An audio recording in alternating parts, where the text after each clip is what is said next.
What really happened with your host, Mike Rivero, because World War III is a really bad idea.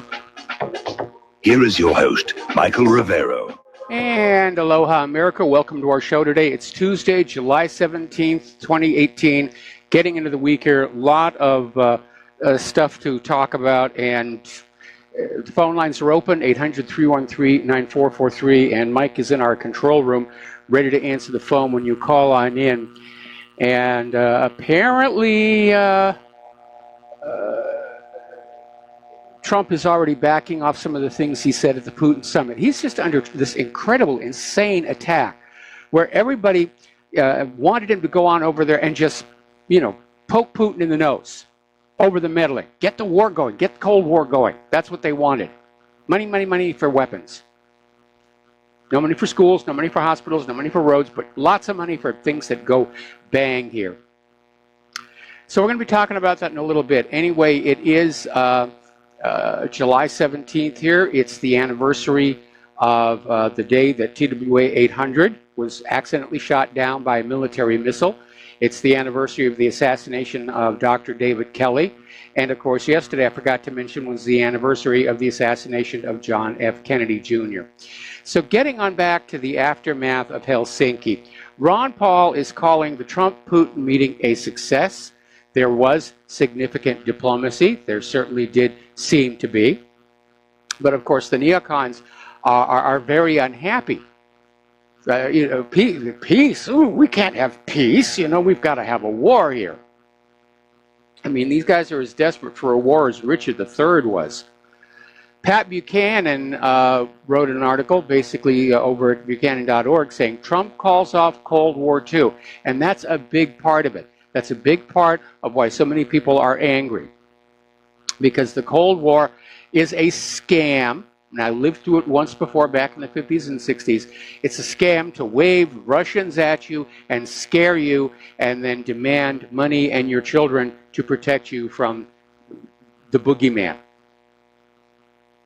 And both sides were doing it to each other.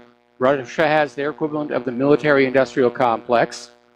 And it's just a way of, getting a lot more money for military projects. Ooh, the Russians are coming, the Russians are coming. And of course, as it turned out, the Soviets really weren't all that interested in coming to the United States other than as immigrants.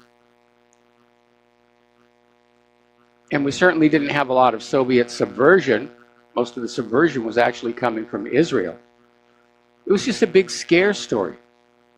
Do you know, out here in Hawaii, following Pearl Harbor, they fortified this island. All kinds of fortifications all over it. Now they're starting to take some of them down because tourists get upset. But they really built up the island, convinced that Japan was going to invade the Hawaiian Islands. And that never happened. After Pearl Harbor, the Japanese just lost interest. They didn't want to push out this far. There really was no intention to invade the mainland United States, except for those balloon bombs. That was it. Have you ever seen the movie 1941? Steven Spielberg directed it. John Belushi's in it. That's actually based on a true story, where everybody around Los Angeles, it was right after Pearl Harbor, the Japanese are coming, and a war panic set on in, and everybody was just shooting at everything up in the sky.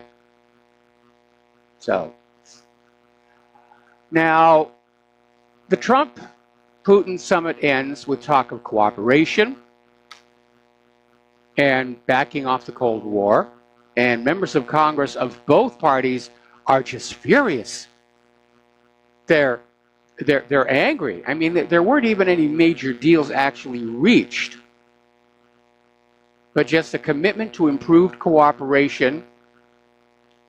And of course, there were some disagreements. Putin chastised Trump for the withdrawal from the P5+1 nuclear deal and was urging Trump to be more decisive in pushing Ukraine towards peace talks with the eastern Ukrainian republics.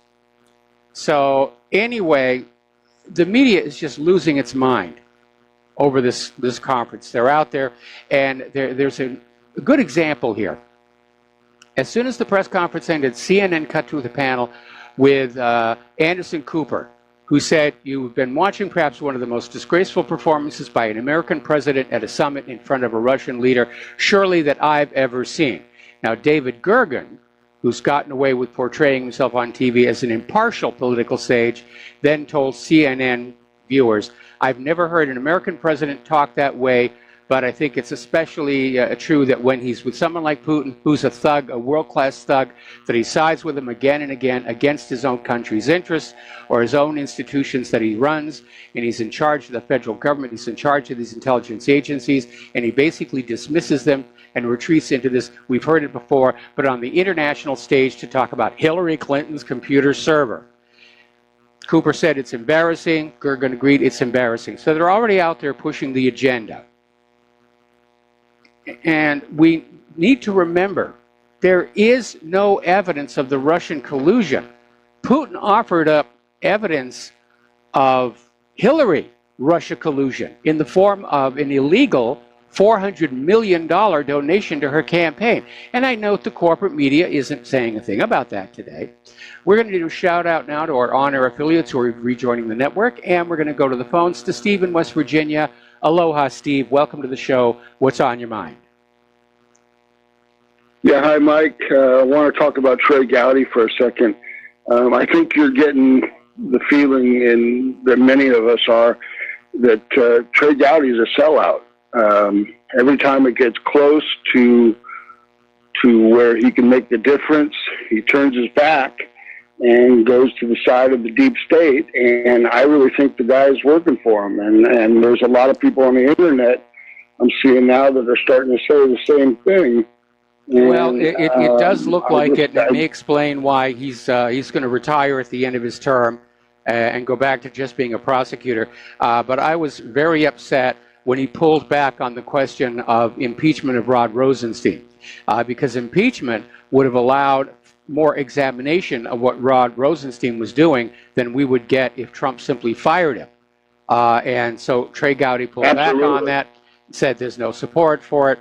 And so, again, yeah, it does feel like Trey Gowdy, he'll get 90% of the way there, and then he stumbles.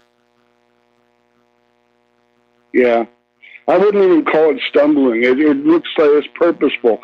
The other thing I want to mention real quick is I watched an interview with Cynthia McKinney the other night. Yep. And the guy that was interviewing asked her, "What was what's the weirdest thing, or what's the most strange thing you've seen in government?" And here's what her answer was: everything's fake.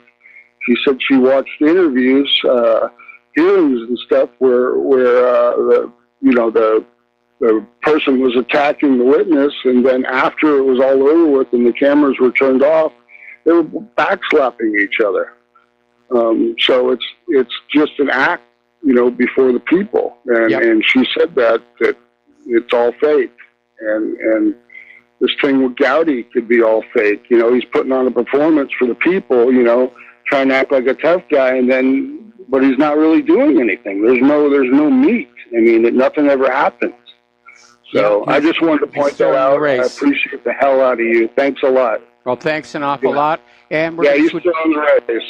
Yep.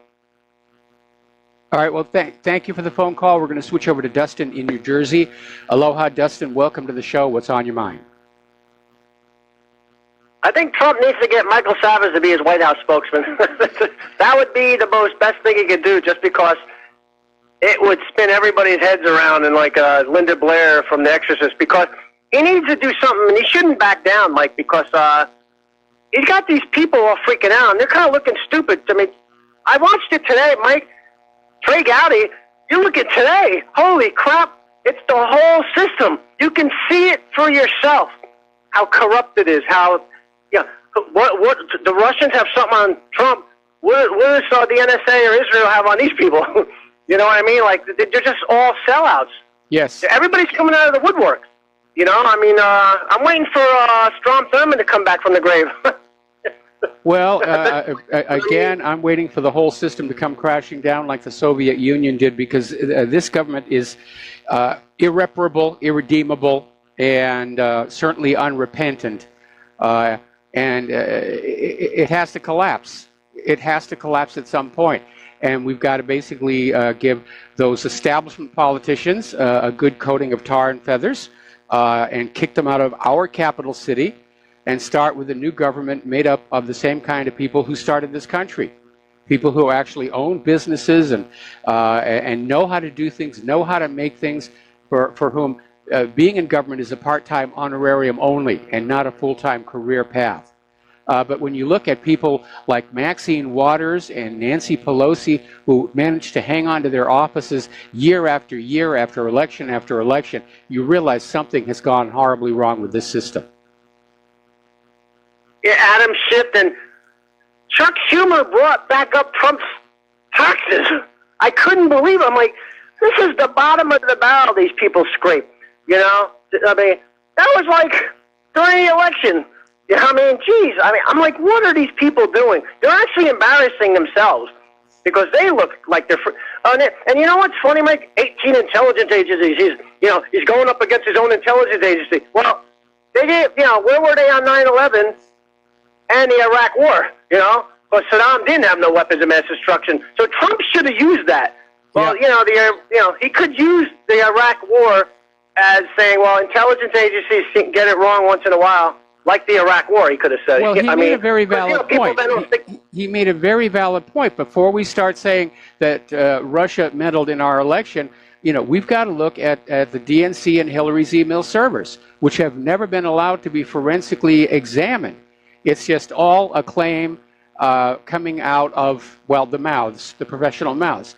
And they're hoping that if they keep shouting it and repeating it over and over and over again, that if Americans see it on their TV and newspaper headlines enough times, they'll just come to believe it without the requirement for proof. But in this age of the skeptical American, I don't think that's going to happen. And I think you're absolutely right. The more hysterical these people are getting, going after Trump, the worse it looks. And then that Browder guy, I watched him, this was a while ago when he was on Al Jazeera, like in an interview, or the UK. That guy's slimy, because whenever they talk to him, he rips on Russia just because he's wanted in Russia because he's a crook. He avoided his taxes and with the funneling the Hillary Clinton Foundation. This is how intricate this crap is. Yep. I mean, it's beyond my pay grade, I'll tell you that. I mean, it's a spider web, man. I don't think anybody can ever figure it out. Kind of like, they couldn't figure out the algorithms of what Bernie Madoff, right? It was so complicated, But yeah, what a joke, though. Schumer, I mean, but they're rolling everybody out, Mike. I mean, I don't know. It's going to be pretty funny in the next couple days, until this blows over. Yeah, but they're not going to let it blow over. This is the only card they've got left to play. And anyway, Dustin, we're going to let you go. I've got another phone call, and then I really do want to get back to my talking points. George in Texas, aloha. Welcome to the show. What's on your mind? How you doing, Mike? Doing fine. I got to tell you one thing. Yeah, well, yesterday morning before, President Trump and President Putin, got together to have their first little gathering, I can tell you one thing. The media, I was on Fox News listening to Fox and Friends, and I could tell you one thing. They were working hard to try to muddy the waters. I mean, from Sean Hannity calling Russia a hostile regime. I'm like, calling Putin a tyrant, and he poisoned people. And then you have Sebastian Gorka getting on, trashing. Everybody's just trashing Russia and saying why Trump shouldn't get together. And, it's just showing that the establishment, the people who pretend to say they're Trump's friend, they're not really Trump's friends. Because I'll tell you one thing, and I hear these people talk about Russia. I said, have you talked to a person who lives in Russia yet? I can tell you right now, the circumstances in Russia, people are pretty satisfied. Yep. People are getting jobs. There's people starting up businesses, I said, Russia, under the circumstances, they're doing very well. And Putin's very popular, yes, because he defends Russia. And I just really think they're really scared of, actually Russia and the United States getting together. And I really think there's something that I really think that was probably talked about. It was really not brought up in the news, and that was them those two countries dealing with a worldwide pedophile problem. You know. Well, what's going on here? What's going on here is actually very simple, and that is that the military-industrial complex, they need an enemy to wag at us, so we will give them our money and our children, and they can go have fun on the other side of the world. The government needs an enemy that they're preparing for in order to explain away the fact that they've allowed this nation to decay over the last 10, 15 years to this terrible state of repair that it's in right now. Nothing helps you dodge the wrath of your own people like a big, scary enemy out there on the horizon. Well, you want to know who's really your threat? It's not Russia. It's Mexico, with them meddling in our elections by sending a migrant force north to try to interfere in our elections by voting. Yeah, and what's really amazing is the same people who are screaming about Russia's meddling in our election without any proof are perfectly on board with illegal immigrants being given the right to vote in our election. It's another typical liberal double standard and hypocrisy where, you know, it's okay if they do it, but not okay if Russia does it. And as Trump pointed out at the press conference, it's not like the United States doesn't meddle in other people's elections all the time. Well, it's just like Spy versus Spy in Mad Magazine, if you've ever seen it, you know. Anyway, yeah, Mike, I'll let you go. It really is, only with real-world consequences. Anyway, George, we're going to let you go and grab another phone call before the commercial break. Mark in North Carolina, aloha. Welcome to the show. What's on your mind? Aloha, Mike. Mike, I was just at the, again, I was at the gym working out, and again, they had the Fox, the fake news network and the crap news network on, and they're having a ball there, just attacking Trump, saying, oh, he was so wrong what he did. And they had, remember Ari, I think it was Ari Fleischer, he was on the Fox channel, you know, criticizing Trump's behavior and, you know, saying how bad Russia is. And the problem is it's not just the left. What's happening is, even on the right, they keep saying, even people who are, you know, siding with Trump, they keep on saying, well, Russia did it, you know, interfere in our elections. No, they didn't. What about asking for the server? What about asking for that server that the DNC didn't put up? Okay, they don't want to cover that part.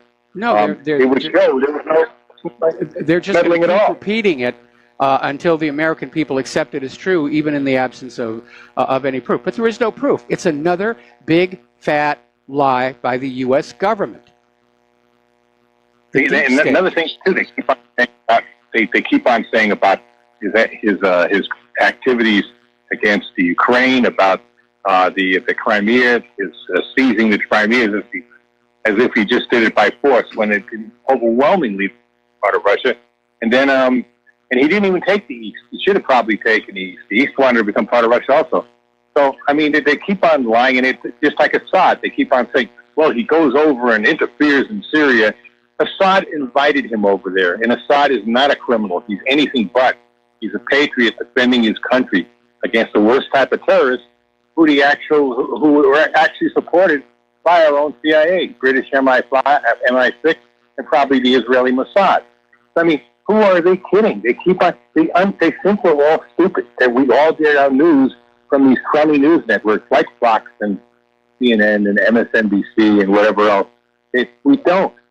We get our news from different sources. Most informed people get our news from different sources. It's like talk radio. But hey, you're real talk radio.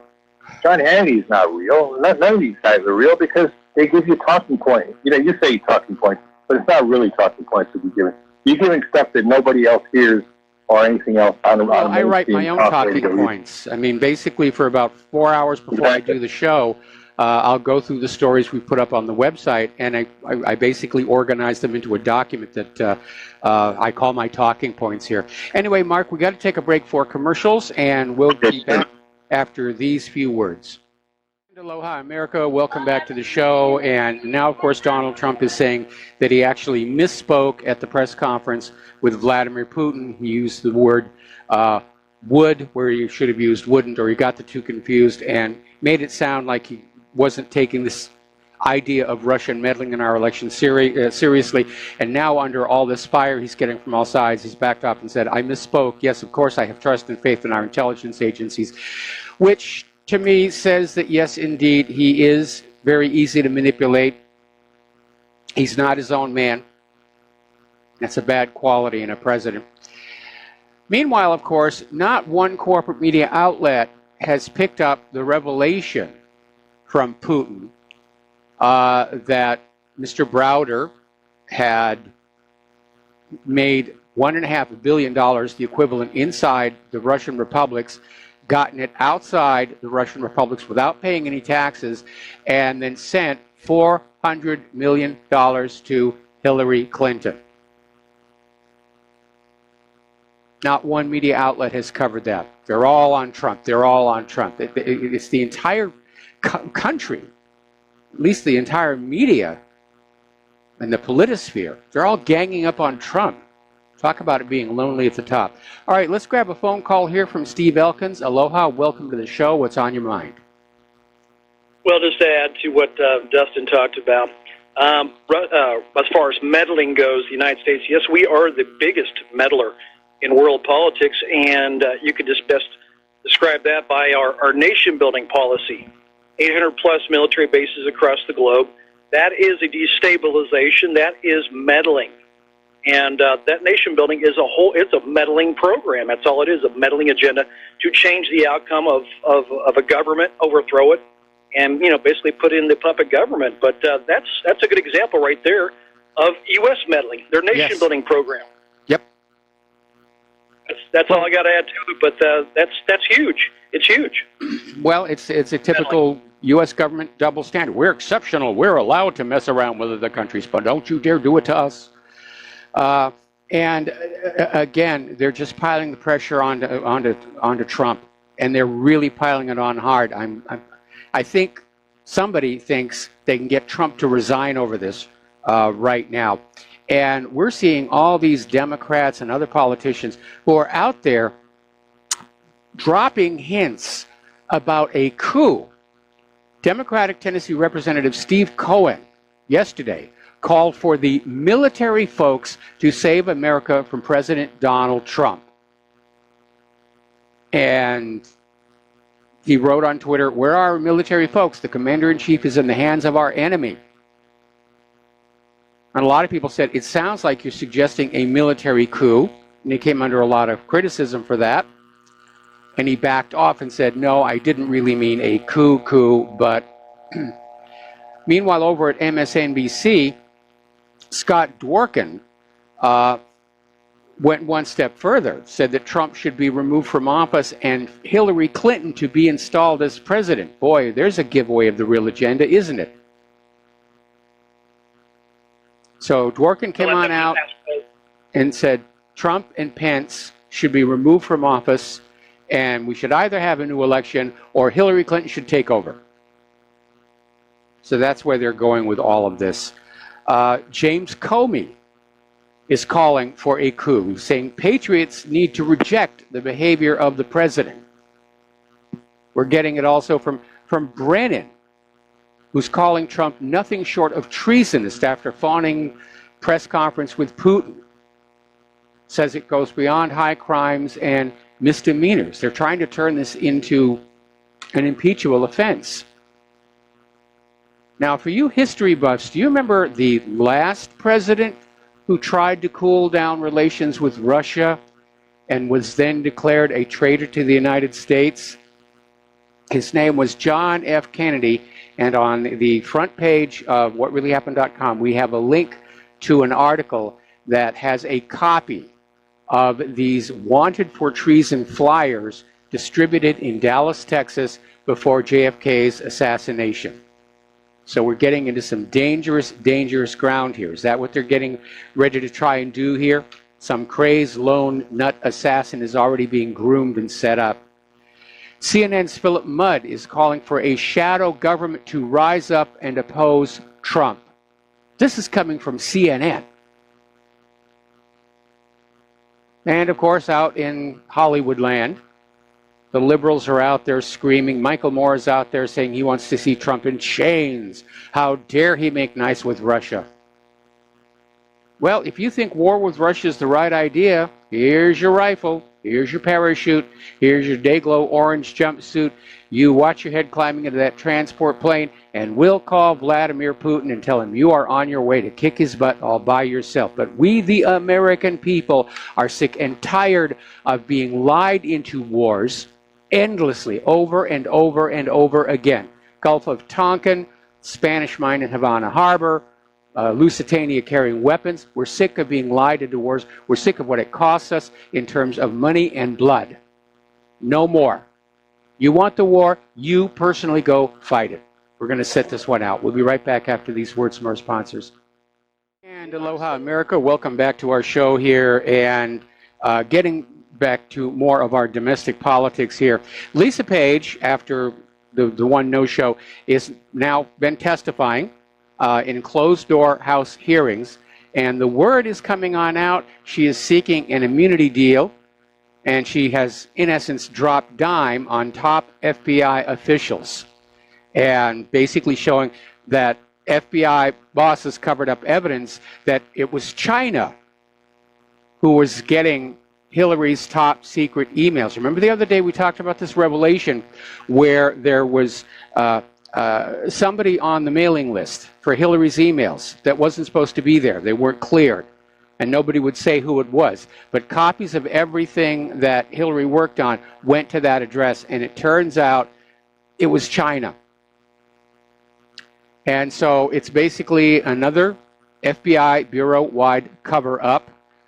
And Lisa Page basically tossed James Comey, Andrew McCabe, Peter Strzok, and Bill Priestap under the congressional bus, alleging the upper echelon of the FBI concealed intelligence confirming Chinese state-backed assets had illegally acquired former Secretary of State Hillary Clinton's 30,000 plus missing emails.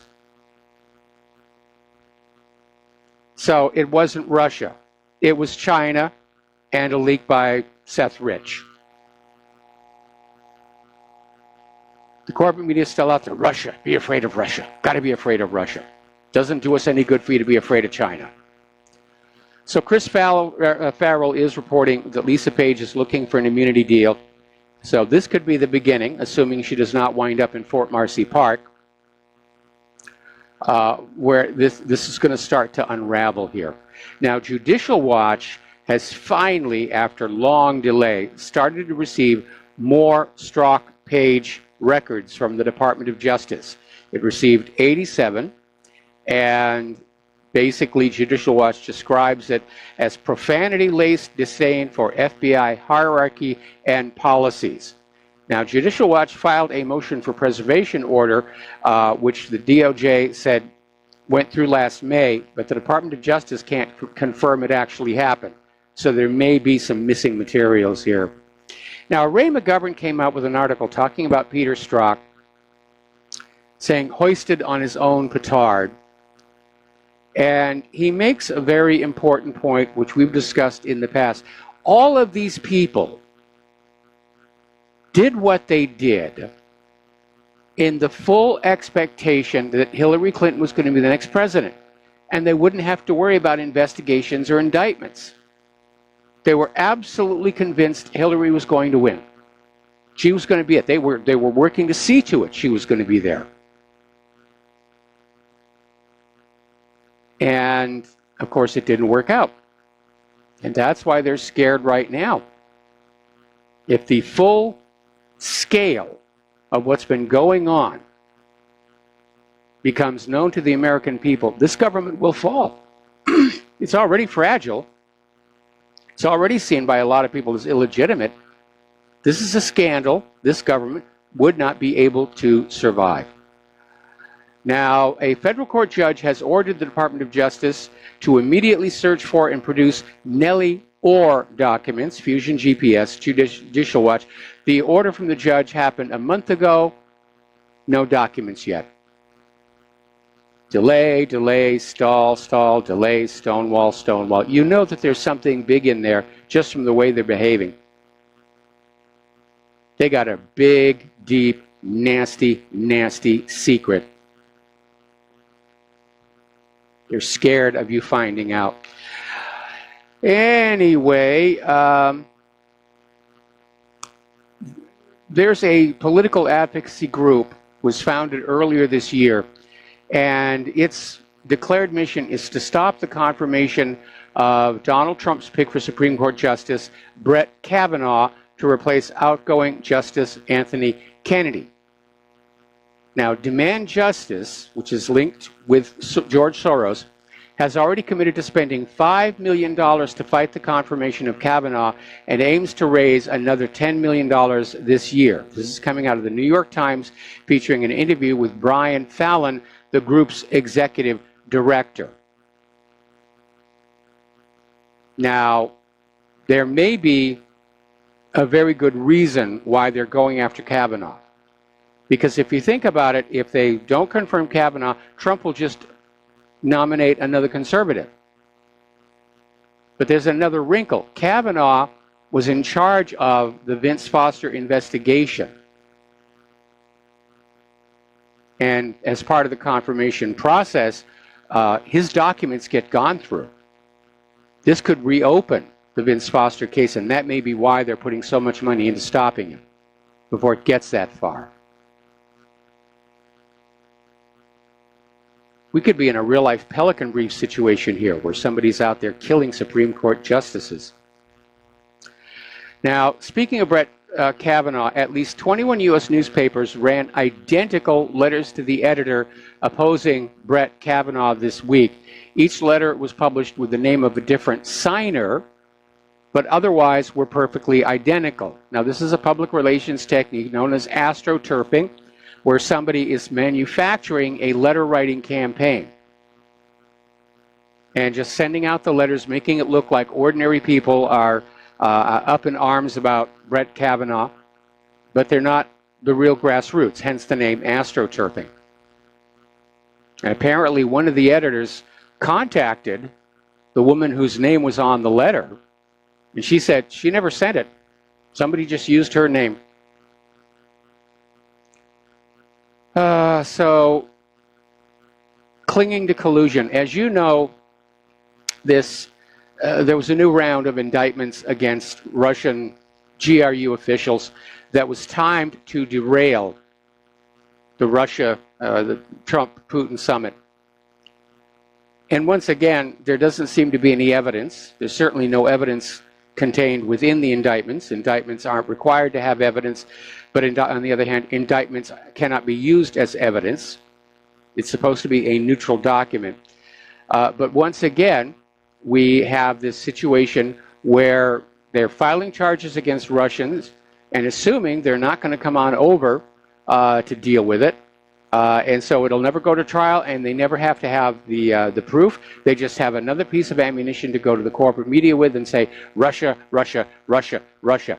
But Putin basically pulled a fast one on him.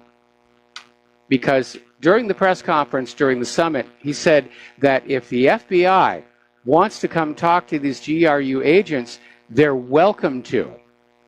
That Russia themselves are going to talk to them, and that Mueller's office was free to send any observers that he wanted. And all we've gotten out of Mueller's office is a no comment. So Putin called his bluff. Antifa is out there in the news. They're very upset about this new law that's being discussed, the Unmasking Antifa Act. And I guess they were happy with it when it was targeted on the KKK. But now they're out there tweeting out smears, threats aimed at the GOP, saying, don't you dare pass this bill. So we're getting into thuggism. It's brown shirt stuff. I know they call themselves anti-fascists, but they seem to be more fascist than the other fascists. Representative Matt Gaetz tweeted out, again, the Department of Justice is not giving us the information we are requesting in a timely fashion. When we do get a trickling of information, it is too heavily redacted.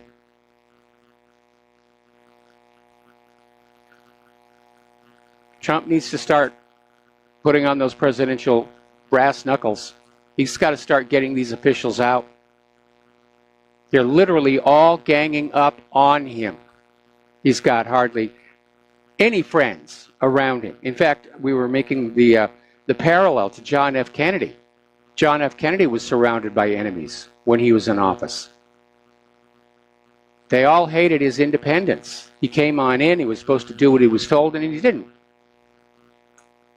He decided, I'm the president, I'm going to do what I think is best. He started making enemies all over the place here. Okay, let's talk about the war zones, because there's a lot going on over there. The Trump administration has issued orders to U.S. diplomats to seek direct talks with the Taliban insurgency in Afghanistan. Now, again, they're playing fast and loose with the words. The Taliban was the government of Afghanistan that we left in place after the collapse of the Soviet Union, Charlie Wilson's war. The Taliban, the word simply means students. It was the educated classes who formed a government, and they banned opium, and they were trying to make deals for oil pipeline rights of way. They're behaving like a government. But the U.S. went on in, kicked out the Taliban, installed a puppet regime, and from that point on, oh, the Taliban are the insurgents. Because that sounds evil, it sounds bad. Can't say former government. Same thing they're doing with the Houthis down in Yemen. Oh, they're rebels. We don't mention that they actually were the government of this country. But the White House is ordering direct talks between U.S. diplomats and the Taliban, which makes it look like maybe somebody is saying it's time to end the 17-year-long war.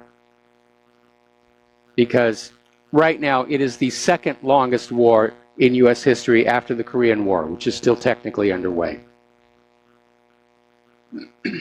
And we're overextended militarily across the globe here. Getting on over into Syria, a U.S. airstrike has killed 54 civilians near Abu Kamal in a push to control the Syrian border. And the U.S. conducted intensive airstrikes near Abu Kamal in the Deir ez-Zor province. And Syrian state media agency Sana has claimed that at least 30 were killed, and most of the dead were women and children. Now, according to local reports, the U.S.-led coalition strikes targeted al-Soseh and al-Baghuz Fokwani, east of the Euphrates River in the countryside around Abu Kamal. And the bombings destroyed numerous houses, as well as the civilian deaths.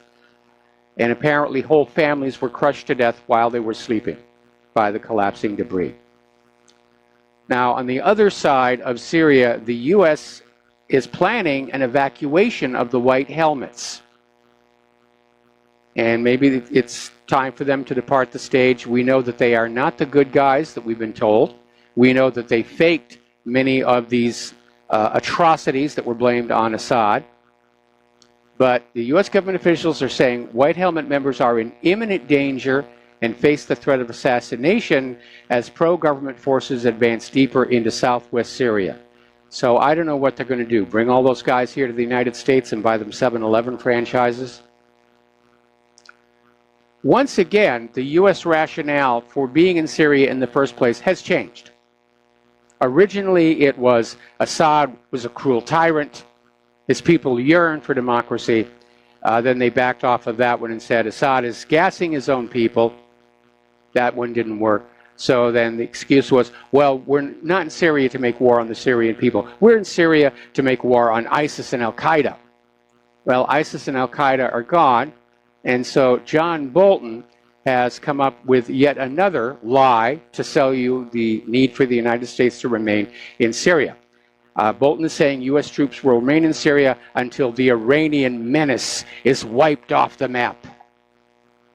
Now, you know he's getting his orders on that from Israel, because Israel's making a big stink about Iran being that close to their territory by being in Syria.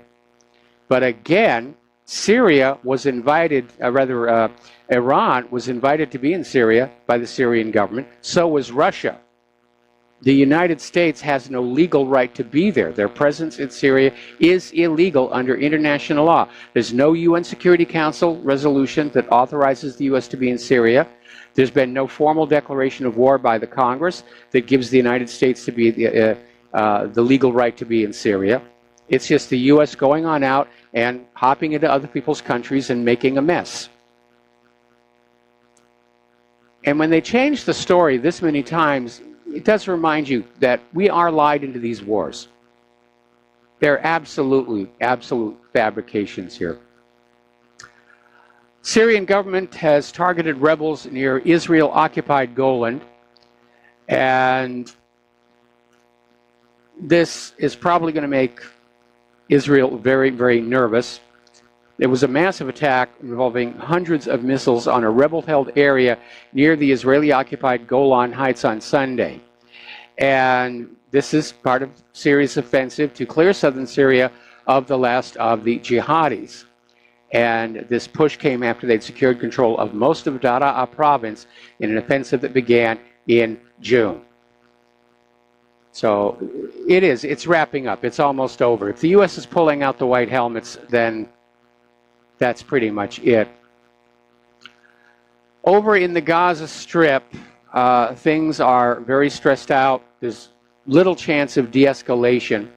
Israel has once again restricted the Gaza fishing zone. Instead of the 6-mile limit, it's been pulled back to 3. Any Gaza fishermen who go beyond that will be fired upon. Now, under international law, Gaza's territorial waters are supposed to reach out a lot further than that. If you know anything about fishing, you know that the better fish are found in the more remote, deeper waters off the coast. But this is just Israel punishing them again.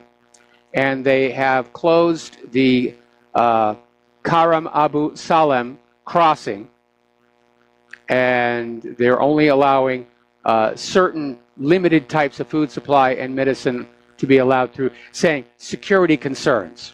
We're concerned about security, so we're going to starve all these people slowly to death, just as slowly as we can. Now, here's a little bit of a breakthrough.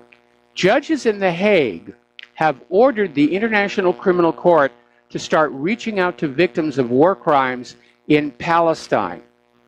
This may signal that The Hague is no longer going to go along with Israel's impunity.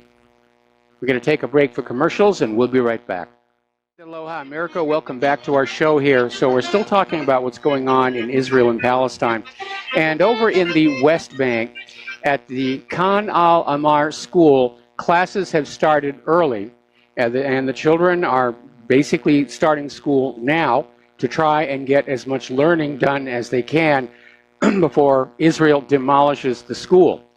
Now, this school is actually built out of old tires and mud to get around Israel's restrictions on the use of concrete. And they're still trying to find some way that they can halt the demolition. But this is the only school in the area, according to Human Rights Watch. I mean, Israel is literally destroying everything that these kids need. They're not getting enough food, they're not getting enough medicine, they're not getting an education. They are getting shot. Now, the international boycott, divestment, and sanctions movement is chalking up all kinds of victories all across Europe, and they're getting a huge amount of support for Palestinian rights and a boycott of Israel in Spain's largest cities. And the city council of the Spanish capital, Madrid, condemned the indiscriminate and disproportionate use of force by the Israeli occupying forces against civilians and called for an end to the illegal blockade imposed on more than 2 million Palestinians in Gaza. In Barcelona, which is the second largest city in Spain, there was support for the Palestinian call to stop arming Israel. And the Barcelona City Council voted by an overwhelming majority to impose a comprehensive military embargo on Israel and urged the Spanish government to ensure its implementation. Meanwhile, here in the United States of America, the U.S. House of Representatives has approved the latest version of the Israel anti-boycott bill, which will make it a crime to take part in any boycotts against Israel, which I don't think really makes us look all that good in the eyes of the rest of the world.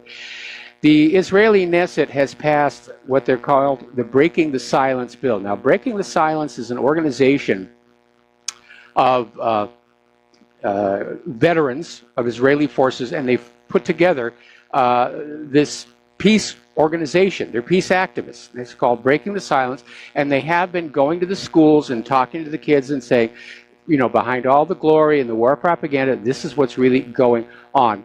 And the Knesset passed this bill almost by a 2-to-1 margin that allows the government to refuse to allow Breaking the Silence, or for that matter, any other peace group, from talking to school students. They only want those kids to get the pro-war propaganda. Don't want them to even get the idea that there might be peace. I remember when I was in high school, Vietnam was just cranking up. And we had recruiters in there and all these little meetings inside the gym. And it wasn't really until the end of the school year that we finally got to see the other side, where some veterans who had returned from Vietnam, one of them was in a wheelchair, he said, this is what it's really like. Anyway, we're going to take a break here for station identification, and we'll be right back. And aloha, America. Welcome back to our show here, hour number 2. The phone lines are open, 800-313-9443. And we're going to go right ahead and take a phone call from Nathan in Northern California. Aloha, Nathan. Welcome to the show. What's on your mind today? Oh, hi, Mike. Thanks for taking the call. I'll try to make it real quick for you. Last week, you got kind of a crazy phone call from, you know, this guy who was talking about Larry Mizell in Denver, and then he used a little profanity, and you had to cut him off. Yes. And, yeah, I'm sure you remember that, but the only people I have ever heard talk about Larry Mizell in Denver is Stu Webb and Tom Hennigan, and they had a show, Stu Webb had a show, Truth Warriors or something. I think It's been kicked off of YouTube. But I just thought I'd throw that at you and let you know.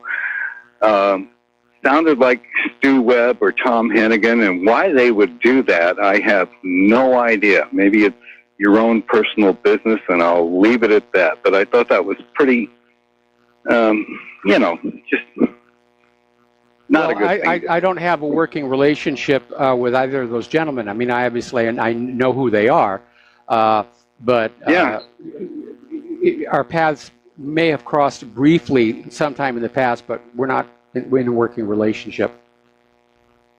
Yeah, well, you did the right thing. Congratulations. And now I got to think of a question to ask you or whatever, but for a comment.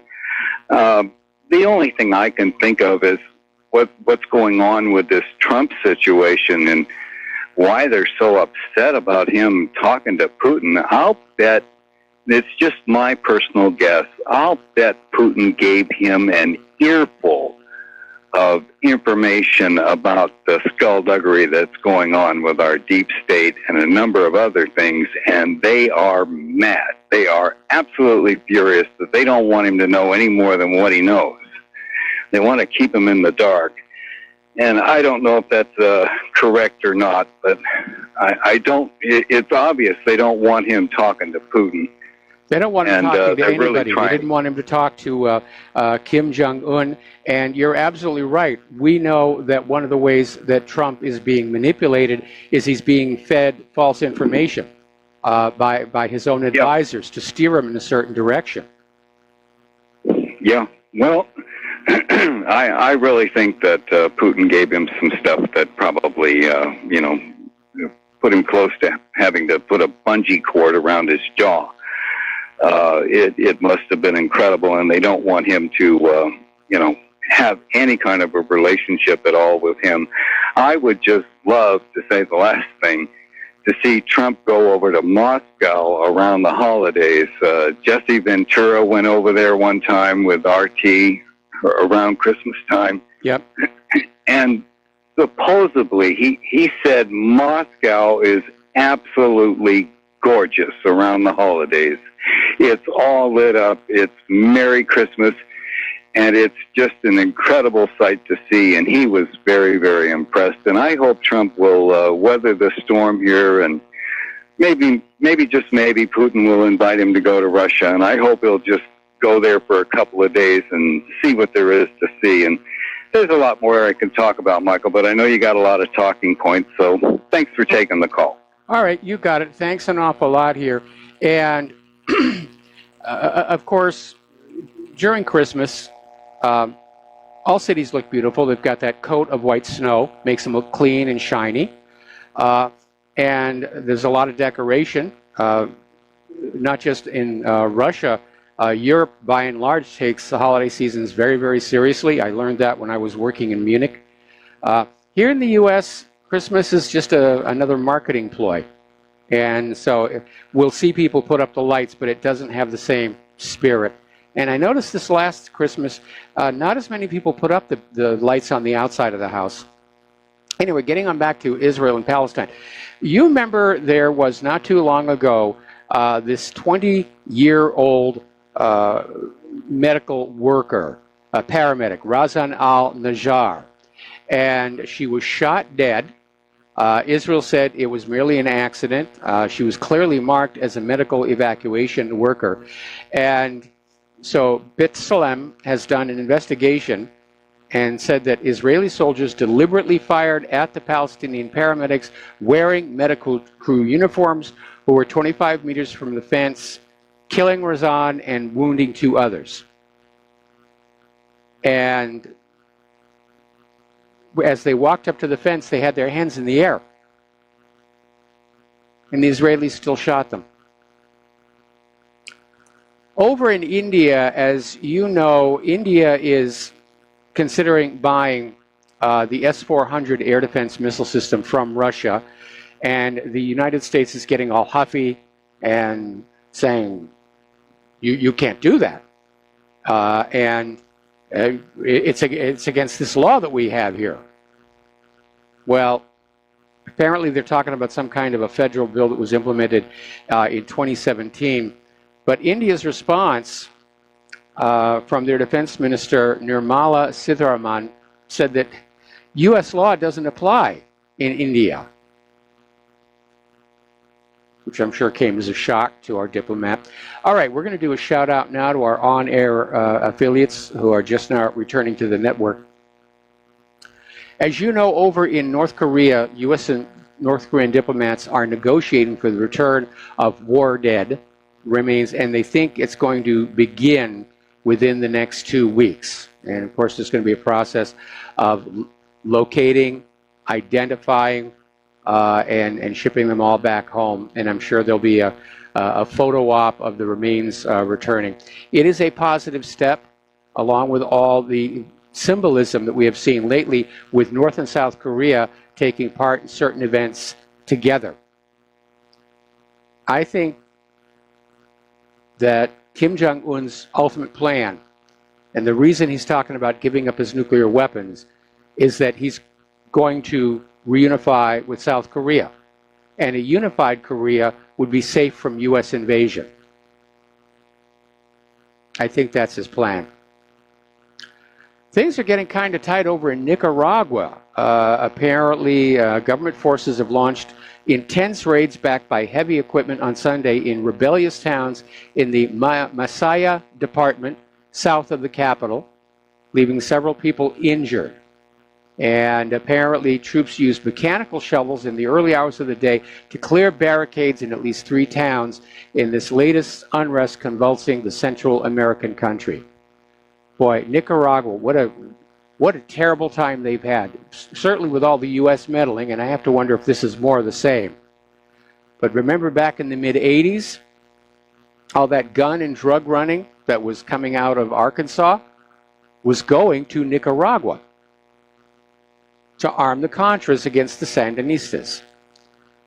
over in Haiti, their riots are increasing. And the nominal reason for it is that because of the IMF ordering a restructuring of the Haitian economy, gas prices diesel prices are going to go up by 38% and 47%.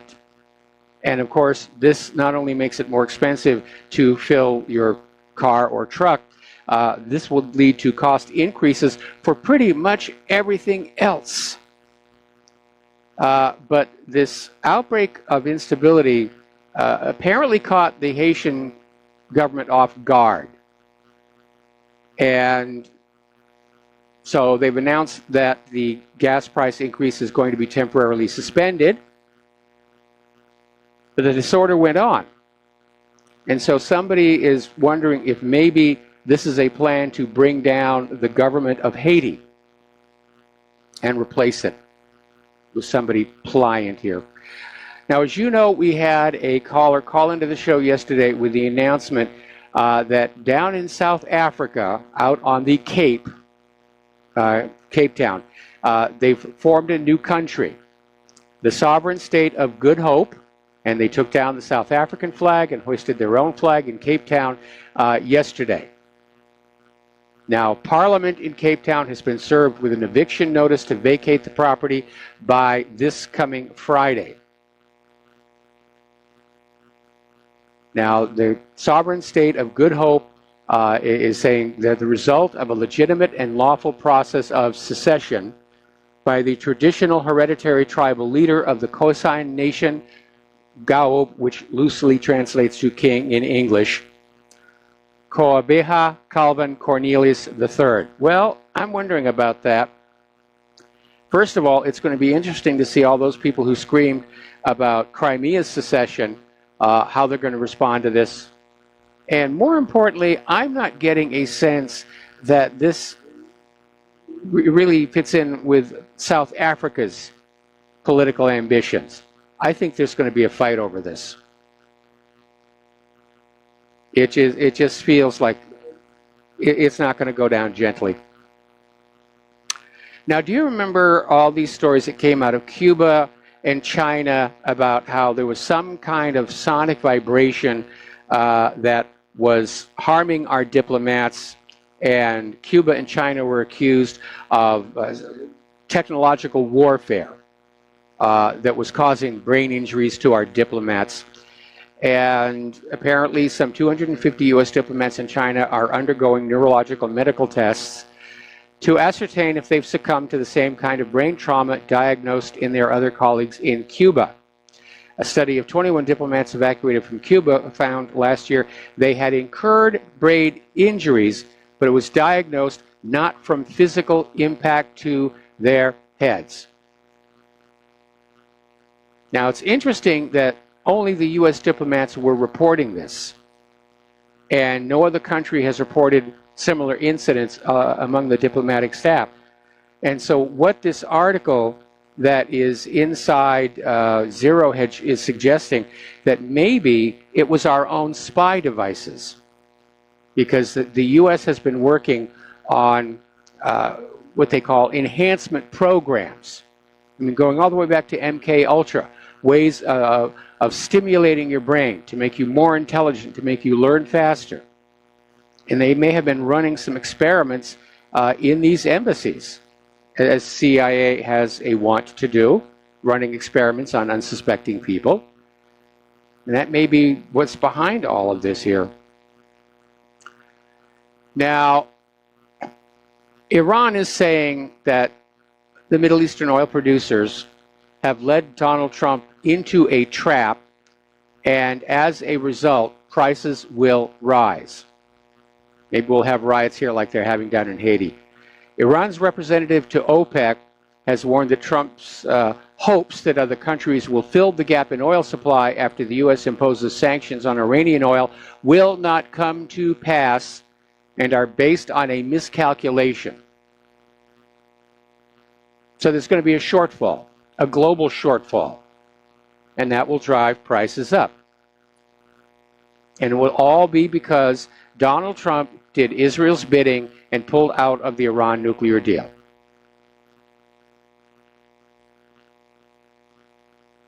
Now, about a week and a half ago, Mike Pompeo was trying to smooth over acceptance of the Iranian sanctions by hinting that there might be exemptions or waivers handed out. Well, that appears to have been all it was, just smoothing everything over, because Pompeo is now out there saying, no, there will be no sanctions, exemptions, or waivers, certainly not for the European Union. Now, this is not helping our relations with the European Union. The EU has passed laws rejecting U.S. sanctions and forbidding their companies from complying with them. This is putting these companies into a very difficult spot. If they go along with the sanctions, the EU legally prosecutes them. If they don't go along with the sanctions, the U.S. comes after them. This has been handled very, very badly. Now, Barclays Bank has been accused of rigging interest rates on the £8 billion lose-lose loans. No surprise there. Jesse James was right. The really big outlaws are the bankers. Let's take a phone call now. Paul in New Jersey, aloha. Welcome to the show. What's on your mind? Hello, Michael. Michael, what I find disturbing about what's going on the left is that, I used to be a liberal way back in the day, and back in the 80s, the liberals were very suspicious about the CIA and our intelligence agency. And they were an honorable opposition, and they were consistent. And that's what's kind of sad about their phony outrage about what happened with Trump in Helsinki. Trump, I think, by the way, when he's making those remarks concerning our intelligence agency, he's not just addressing the American audience, he's addressing a global audience. Yes. And many nations throughout the world are well acquainted with the chicanery and the crimes of our intelligence agencies, particularly the CIA. Yes. And a lot of Americans, they're outraged, but they shouldn't be outraged because of what Trump said. They should be outraged. Well, first of all, I'm outraged at their ignorance, but at the behavior of our intelligence agencies. The left has absolutely forgotten the crimes of the CIA. Remember, Iran-Contra, yep. Toppling governments in Central and South America, right? Funneling arms to Libya and the toppling of Omar Gaddafi. The instigation in Syria. I mean, aren't they reading their own periodicals with Seymour Hersh talking about the jihadis flown in from Libya after toppling Gaddafi into Jordan and then, crossing the border into Syria? Well, they're not really interested in the facts of what's going on. They're interested in pushing the agenda, pushing the agenda, pushing the agenda. And unfortunately, both the left and the right have evolved a very dangerous state of the ends always justify the means. As Gandhi said, if everybody goes an eye for an eye and a tooth for a tooth, soon the whole world is blind and toothless. And I know it's being declared that a call for civility represents white heterosexual masculinity, but I'm going to be white and masculine and heterosexual here and say we do need to bring back civility to our political discourse. And absolutely, and just because he might have misspoken in Helsinki doesn't make that an act of treason, And one other remark I'd like to make concerning what Trump may be trying to do, right, is, with the establishment of American bases throughout the world, we're not only encircling Russia, we're also encircling China. Yes. Now, one of the things could be is that there's a shift going on now in, the Trump administration, maybe in the political organizations and think tanks, perhaps it is that they're starting to think, as Sun Tzu teaches, if you're going to attack an adversary or plan on attacking an adversary, you have to, cut them from their allies. You have to alienate their allies and take their allies away from them. And so I'm wondering whether this is a plan to take Russia away from China, because if you were going to take on the Chinese, it would be very vital to take Russia away from them and end that alliance between those two great powers. Because if they were ever allied together, no way could you win against either of the two sides. Yes, yeah, we've been saying that all along. I think right now it would be extraordinarily difficult for the U.S. to split Russia and China apart from each other, primarily because Russia and China know that their continued mutual defense cooperation is the only thing deterring an eventual U.S. attack. Yeah, I agree. But nonetheless, I don't see what the big deal is about anything what Trump said, because I'm not offended by the truth. And I think, the intelligence agencies within the United States best not try to threaten our president. And I think it would be good if we remind ourselves by our own diligence about the treachery and the crimes of our intelligence agents. Yeah, we do. Anyway, I need to let you go. We got to take a break for commercials. Thank you for the phone call, Paul, and we'll be right back. Aloha, America. Welcome back to the show. And let's see. Up in San Francisco, we've been talking about San Francisco a lot. They've got a new mayor. She was walking around with a news crews. There were guys shooting up drugs right in back of her. And then she basically decided she was going to solve the feces in the street problem by asking people not to poo. Well, apparently, illegal immigrants residing in the city of San Francisco have now been given the right to vote in the local elections. And they're just giving our country away. They are just giving our country away. And it really is sad to see. It's really sad to see. Now, if somebody comes to this country and they go through the process of becoming a citizen, then they're allowed to vote. Now, there is a federal law that illegal immigrants cannot vote in the national elections, the federal elections. And I hope it's going to be enforced. But Trump, if he's seriously thinking about running in 2020, he's got to clean up this illegal immigrant voting mess right now. There are an estimated 11 million illegal immigrants in this country, and they're actively being recruited to vote in elections. And now you have cities like Boston and San Francisco, liberal strongholds, who are like saying, yes, as much as we're able to under the laws, you will be allowed to vote in the local elections. That's not how it's supposed to work.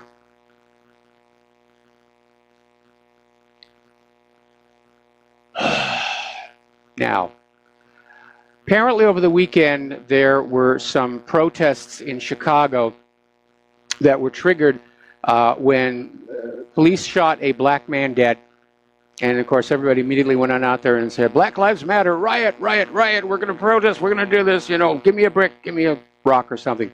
The police have released the body camera footage from the officer showing that the suspect was armed with a gun, had a spare magazine in his belt,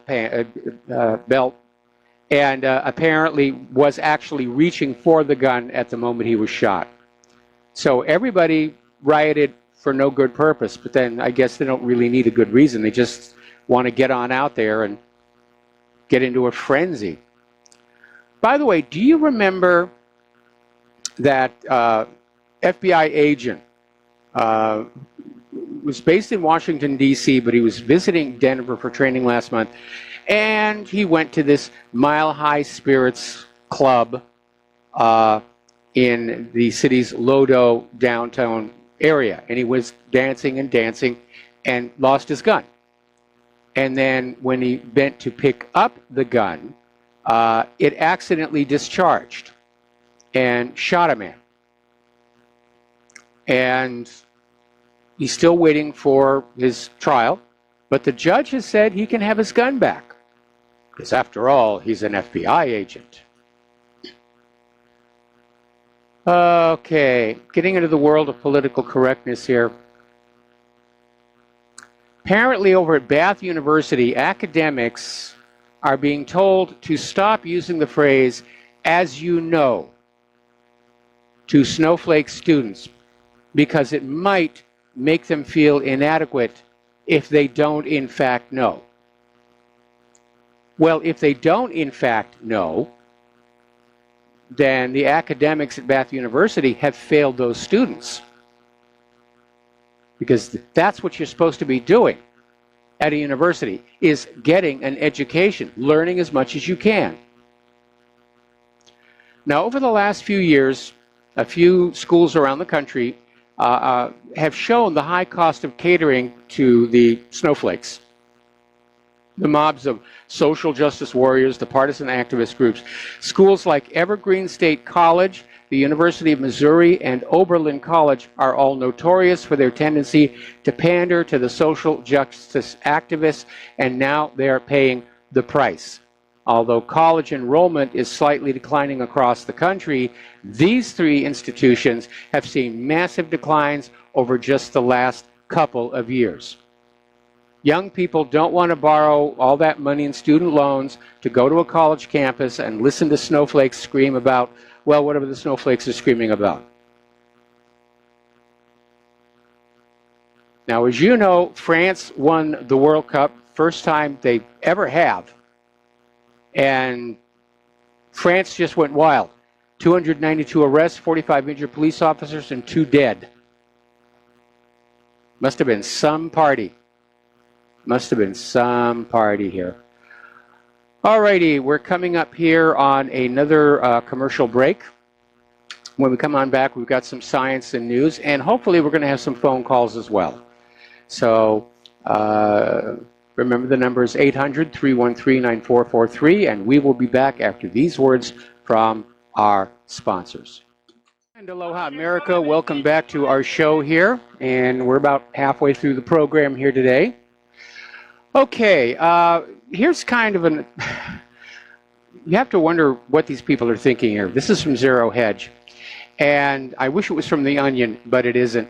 Apparently, 2 security officials from the U.S. Department of Energy who were tasked with transporting deadly substances left plutonium just sitting in the back of their Ford Expedition, where it was promptly stolen from a Marriott parking lot in San Antonio. And that was about a year ago, and nobody knows where the material went. Authorities still have no clue as to the whereabouts of where these materials, which could be used to make dirty bombs, have gone to. That is really dumb here. Now, over in my neck of the woods, out at Anahuac Atoll, we have another serious situation. Anahuac Atoll was witness to some 43 nuclear explosions, and they collected up all the debris. They tried to clean it all up, and they buried it in a pit, and they put this concrete lid over it, 350 feet across, 16 inches thick. You can actually see it in Google Earth. And unfortunately, it's leaking. It was a reinforced concrete dome, 16 inches thick, 350 feet across. It's cracked and leaking. So now we got to deal with that on top of Fukushima. All right, let's grab some phone calls. Francis in North Carolina, aloha. Welcome to the show. What's on your mind? Aloha to you both. You mentioned about the cost of fuel or gas, whatever you want to call it, going up because of political shenanigans or who knows what. Can you clarify how much is projected to be going up before I reply any further?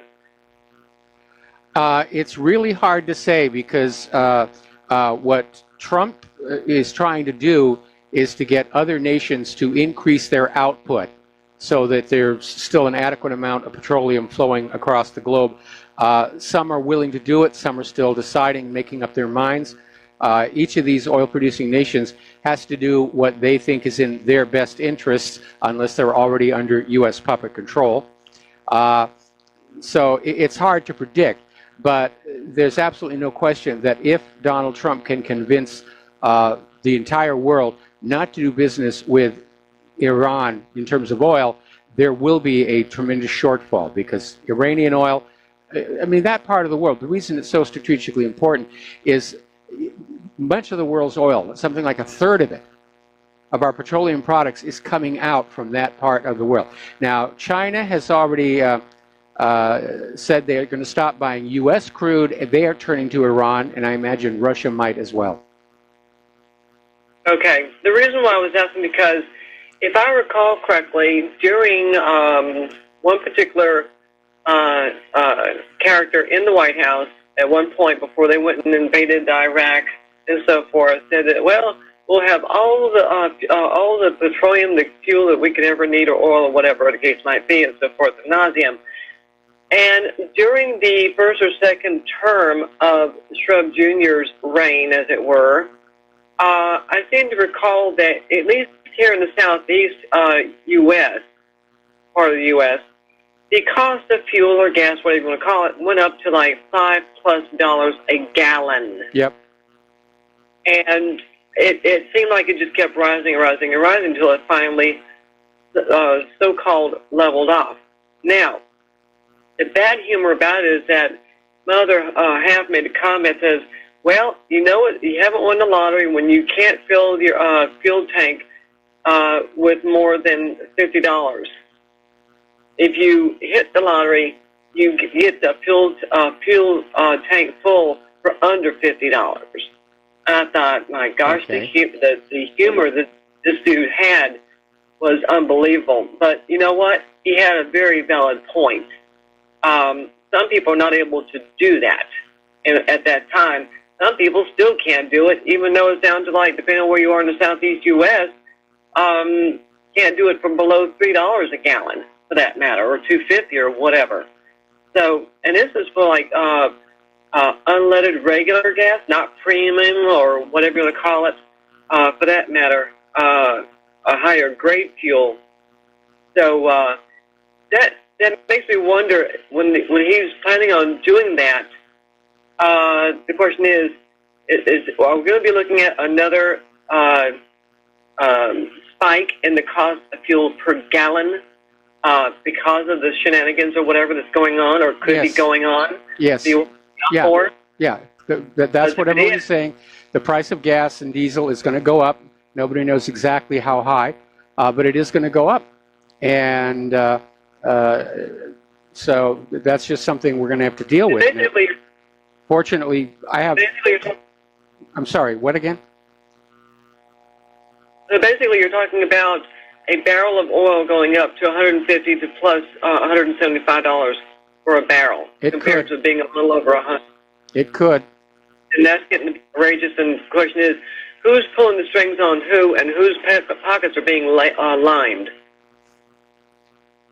Well, the oil company executives' pockets are definitely being lined, and I have no doubt that generous financial inducements are being made to the oil ministers of various countries to get them to see things the U.S. way and cut Iran off. But it's a very tricky, delicate situation, but we're all going to be paying for it. We're all going to be paying for Trump's pulling out of the Iran nuclear deal. And we could see gas prices back up, to $5 a gallon again. And it's not that far from it here in Hawaii. We're at about $3.80 a gallon. Fortunately, Claire and I have this little tiny economy car with a little tiny gas tank, and we don't do all that much driving. Well, my dear, tricky, yes, easy, no. Nothing with, as far as the coming out of the desert criminals to the everyday person on the street is ever easy. If it was, we wouldn't be in the pickle that we're in the U.S. True. And with that said, I'm here. Later. All right, thanks an awful lot. We're going to switch over to Don in the Philippines. Aloha, Don. Welcome to the show. What's on your mind?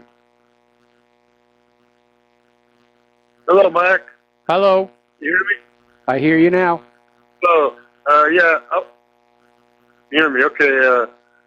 Yeah, I think this is the last gasp for the Democrats. That's why they're panicking. They know if they don't come through with this in the 18 election and the 20 election, they're gonna probably go completely kaput. You know, because if they can't get a majority in at least the House or the Senate, or they can't get the presidency, and they're losing all their governorships and everything. They can't deliver. They can't deliver, and people just say, hell with it. There's nothing that we want from the Democrats. And the thing is, there was a psychologist, Sigmund Freud. He had a term called projection. What they use a lot as a political tactic is projection. When John Brennan calls Trump a traitor, actually he's a traitor. Brennan is a traitor, and yes. But by calling Trump a traitor, then he's hoping people will take their eye off of him and look at Trump. Is what the deal is. Yeah, absolutely, absolutely, and we've seen that like through the Hillary campaign in 2016. All of the allegations they were hurling against Trump was the stuff they themselves were doing. Right. And then I want to make a comment about Trey Gowdy. I don't think he's going to go back to being a prosecutor. I think this guy is going to probably end up being a TV commentator, or he's going to get a big white shoe lawyer job where he's making a lot of money, probably both at the same time. This is what happened to Jason Chavez.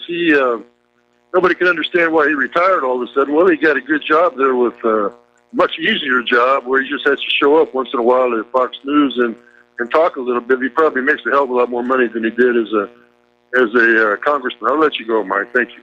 All right, thanks an awful lot. And we're going to switch over to Mateus in Canada. Aloha, Mateus. Welcome to the show. What's on your mind? Hey, Michael. Yeah, Trey Gowdy, it seems like he's actually controlled. He's allowed to be the bulldog up until a certain point, then they yank his leash back. Hey, can I just go off topic a few things? Yeah, I mean, I certainly, a lot of people agree with you about Trey Gowdy, and maybe he's gotten tired of playing that role, and that's why he's retiring at the end of this term. Oh, I've also, before I let you go on there, somebody's corrected me. This was the second win of the World Cup by France. They also won it in 1998. I stand corrected. Congratulations, France. All right. So I am disappointed in that the Drudge Report seems to have gone left. And that's a real loss if that's true, because the Drudge Report is the highest viewed news website in the world, aggregate website in the world specifically. Yes. And that I've just really noticed that Trump is being spun badly. Putin's being spun really badly. There's never any links to any sort of sympathetic for Palestine articles. The Israel is always whitewashed, and it's just gotten worse and worse. I don't know what's going on, but it looks like it's been infiltrated, which is really unfortunate. Well, no, actually, Matt Drudge has always had a liberal bias, and Matt and I sort of figuratively crossed swords back during the Vince Foster affair when I came across documentation that did prove that the FBI was fraudulently manufacturing the testimony of Lisa Foster. And I shared it with Matt Drudge because I hadn't really built my own website at that point, and he didn't run it. Instead, he went with that accusation of domestic abuse against one of the White House staff who sued him. And the news from that made Drudge a household name, and then the lawsuit got dropped. It seems like it's getting worse. Yep. But anyway, just wanted to mention that. And, okay, original joke for a run at a time. What is the most feared event for a cross-eyed Olympian? I don't know. What's the, please tell us. The parallel bars. Okay. And regarding Japan missile test false alarm? Yes. Well, it came very suspiciously soon after the Hawaiian false alarm nuclear missile test, and this really was a nuclear, because they were saying that it's an incoming intercontinental ballistic missile. That would be a nuclear, right? Yes. You don't send conventional missiles into space first before you bring them down. So, well, you don't waste an ICBM on a conventional warhead. Yeah, exactly. So what are the chances that within a day or two after Hawaii having accidentally threatened and terrorized everybody that there's going to be a nuclear strike, then it happens in Japan? So what I'm thinking is that it took them a day or two to search around for an ally somewhere that it's some corrupt inside bought and paid for politician somewhere to agree to do their own, so that it kind of creates cover in almost a blanket of normality over the whole thing. It's like, oh, you don't have to look too hard into why it happened in Hawaii, because you know what, it happened over there too. It's just something that happens, you know. Well, let me tell you, there's a couple of theories floating around about it. One is that it was just a series of tests to see how we're all going to react. We've never really gotten a clean story about either the Japanese incident or the one here in Hawaii. There is a theory floating around that some party wanted to kick off the war with North Korea and launched missiles at both Hawaii and Japan from probably a submarine, and that they were both successfully intercepted, but only after the warnings had gone on out, and then they had to say there is no ballistic missile because they didn't want everybody getting upset and screaming for war. Okay, for that theory to be true, there would have been like a day or so delay between the two missiles, which I guess could happen. Or it's just that the one was launched towards Hawaii, and then when it all got canceled, and then there's a cover-up, then what I'm saying might be okay. And then the last thing, moving on, is you had an article I saw on your website yesterday regarding a radioactive burial site in the ocean on an island where they had collected a few dozen 50s and 60s bomb site radioactive dirt, and then put it into a crater, and then entombed it with concrete. Yes. And so the establishment media is, even in different countries, is talking about the story in the headlines saying rising ocean waters is causing leaks. But if you actually go and read these articles, the ocean hasn't risen. It's fears that rising waters could cause leaks. And it's such a dishonest reporting, and it's part of the global warming agenda. It is dishonest reporting because reinforced concrete back at the end of World War II, back at the end of nuclear testing, the rebar that goes in there, eventually the salt air starts getting into that rebar, and it will corrode and it will expand, which will then crack the concrete. Unless you have some kind of stainless steel rebar, and that's a very expensive operation, all reinforced concrete eventually starts to fall apart. We're seeing a lot of it here in Hawaii. And again, it's that salt air that gets into the rebar, corrodes it, it expands, it swells, and it starts cracking the concrete. And it's a real problem. It is a real problem. But anyway, the prostitutes and correspondents are still out there trying to find any opportunity to push human-caused global warming. Meanwhile, they've got record-setting low temperatures in the southern hemisphere this winter. And up here in the summer, it's always like, oh, this thermometer way over there where you're not likely to go, that's the one showing the record high temperatures. Again, it's dishonest reporting. They don't want to go back and admit that it was all a hoax. And we're going to have another early winter. Anyway. Okay, have a good day. Talk to you later. Thank you. All right, Mateus, got to let you go. Got to take a break for commercials. We'll be right back. And aloha, America. Welcome back to our show here. We're going to go back to the phones. Laura in Michigan, aloha. Welcome to the show. What's on your mind? Hi, Mike. I wanted to comment on your story about the lost plutonium. Yes. If that's a true story, I would think that was some kind of setup, that somebody could steal this plutonium. And and maybe let off a dirty bomb, because it's been a long time since 911 to get the population scared. So I think they need another one, and this would be a perfect ploy to do that, to get everybody frightened, get new laws and whatever. Well, it does feel like a setup that these Department of Energy guys were security experts, and they just left this stuff sitting in the back of a pickup truck in the parking lot at a Marriott. That to me just seems difficult to believe. I mean, if you're transporting this kind of material, there should be a locked box in the back of the truck at the very, very least, if not, an enclosed panel truck, so people don't know that it's in there.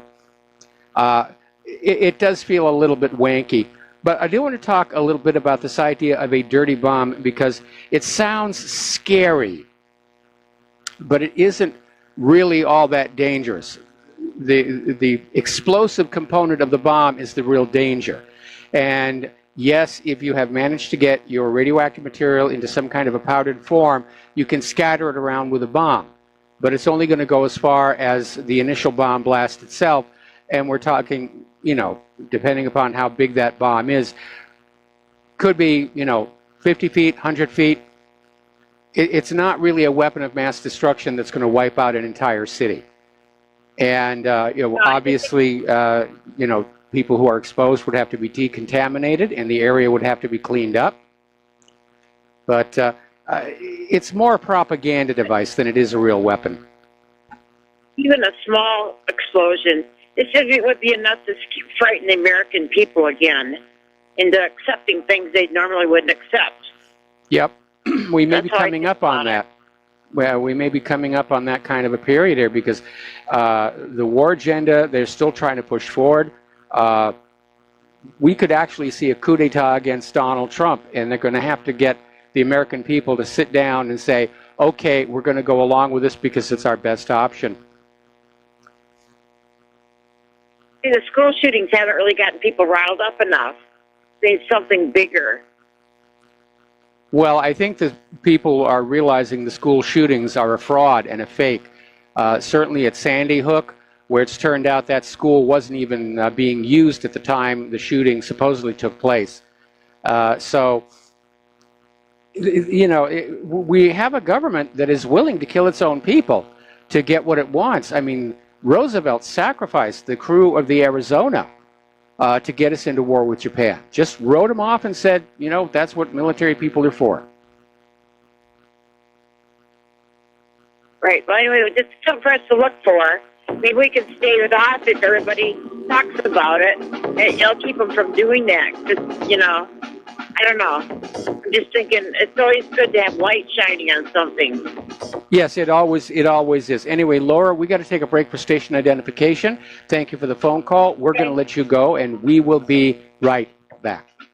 And aloha, America. Welcome back to our show. Hour number 3. The phone lines are open, 800-313-9443.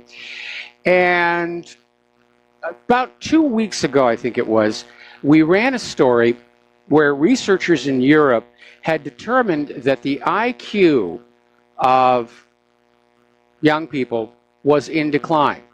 As time went on, the average IQ went lower and lower and lower. And they said they thought it might be something environmental. They don't think it's genetic. And as it turns out, there was this research study conducted at Harvard University that confirmed exposure to fluoride in drinking water does in fact reduce children's IQ.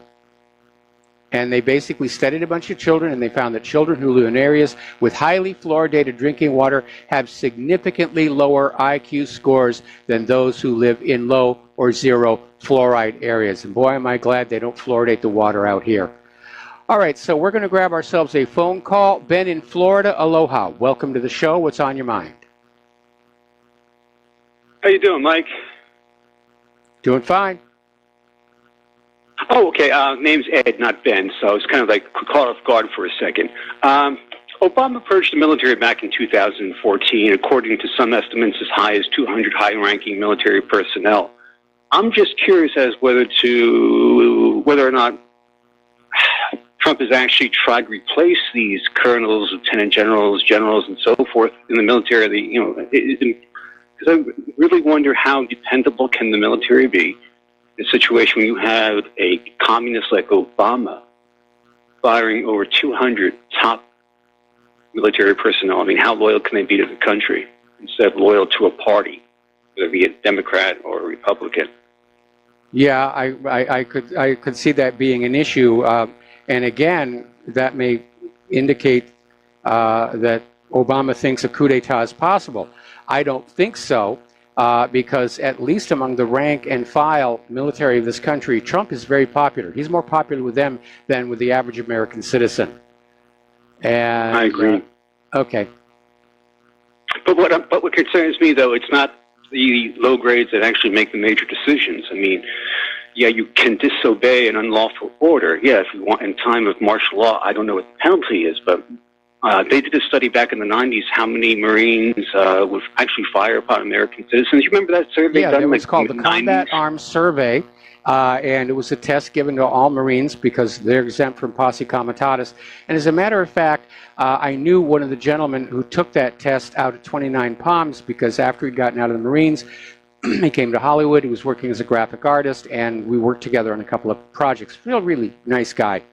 And he basically said that their officers, their commanders, had made it very obvious how they wanted this quiz answered. That yes, the Marines would open fire on U.S. citizens refusing gun confiscation. But he said the reality is no, most of the Marines wouldn't do that. They just answered that way because that's what the bosses wanted. And we're talking about men who were in the Marines back in 1994. If we kind of fast zoom to 2018, we have a whole new breed of people who, I mean, you've got a lot of people in the military who really don't care for the country, maybe are in because they can't find a job, having a hard time. It's always been that way, but I don't sense the loyalty that, that they had during my generation or my father's generation. I mean, there were a lot of young guys fighting and dying in wars that I don't believe in. They do. But when it comes to a person or the deep state, I mean, I don't think they would stop at anything to, make military members. Plus, a lot of these people, they have families, Mike? Yes. And, you got to weigh your family versus, do I disobey an order? Because, it seems this deep state will not stop at threatening people and their families. And it just goes back to the military, back to those 200 top generals who probably wouldn't give the order. And they are still in power today. And I don't know why Trump has not replaced them. I mean, I've not read anything, maybe you know more than I do, but have some of them been replaced? No, I haven't heard anything about that. Trump is basically allowing SecDef Mattis to just basically run that department. Like I said, Trump is turning out, at least to me, to be a weak leader, easily manipulated. And I think he just likes the job just because he likes the job, but he's not doing any of the things that he needs to do. He's not doing any of the things that he needs to do to take care of the illegal immigrant voting situation, which will have a direct bearing not only on the November midterms, but on 2020. He is trying to get the immigration problem solved with that wall down on the border, but he needs to get people out there enforcing the existing Title VIII laws and start putting some of these sanctuary city mayors and governors in prison.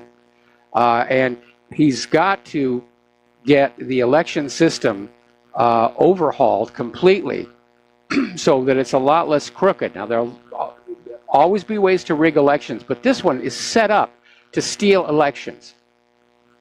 And he's got to deal with that. And it's great that he went over to North Korea, and it's great that he went over to Moscow and NATO, and he got to meet the Queen and everything. But his job is really here at home, fixing all these things that are broken. And I'm not seeing them get done. I live in Florida, and long story short, I see a lot of homeless vets out there. Yes. A lot. And what really angers me most is when we take in Somalis, we take in people from third world countries, give them homes, give them free education, and these poor vets. I saw one today, as a matter of fact, missing a leg on 518 in Melbourne, Florida, asking, a U.S. military vet, can you please help?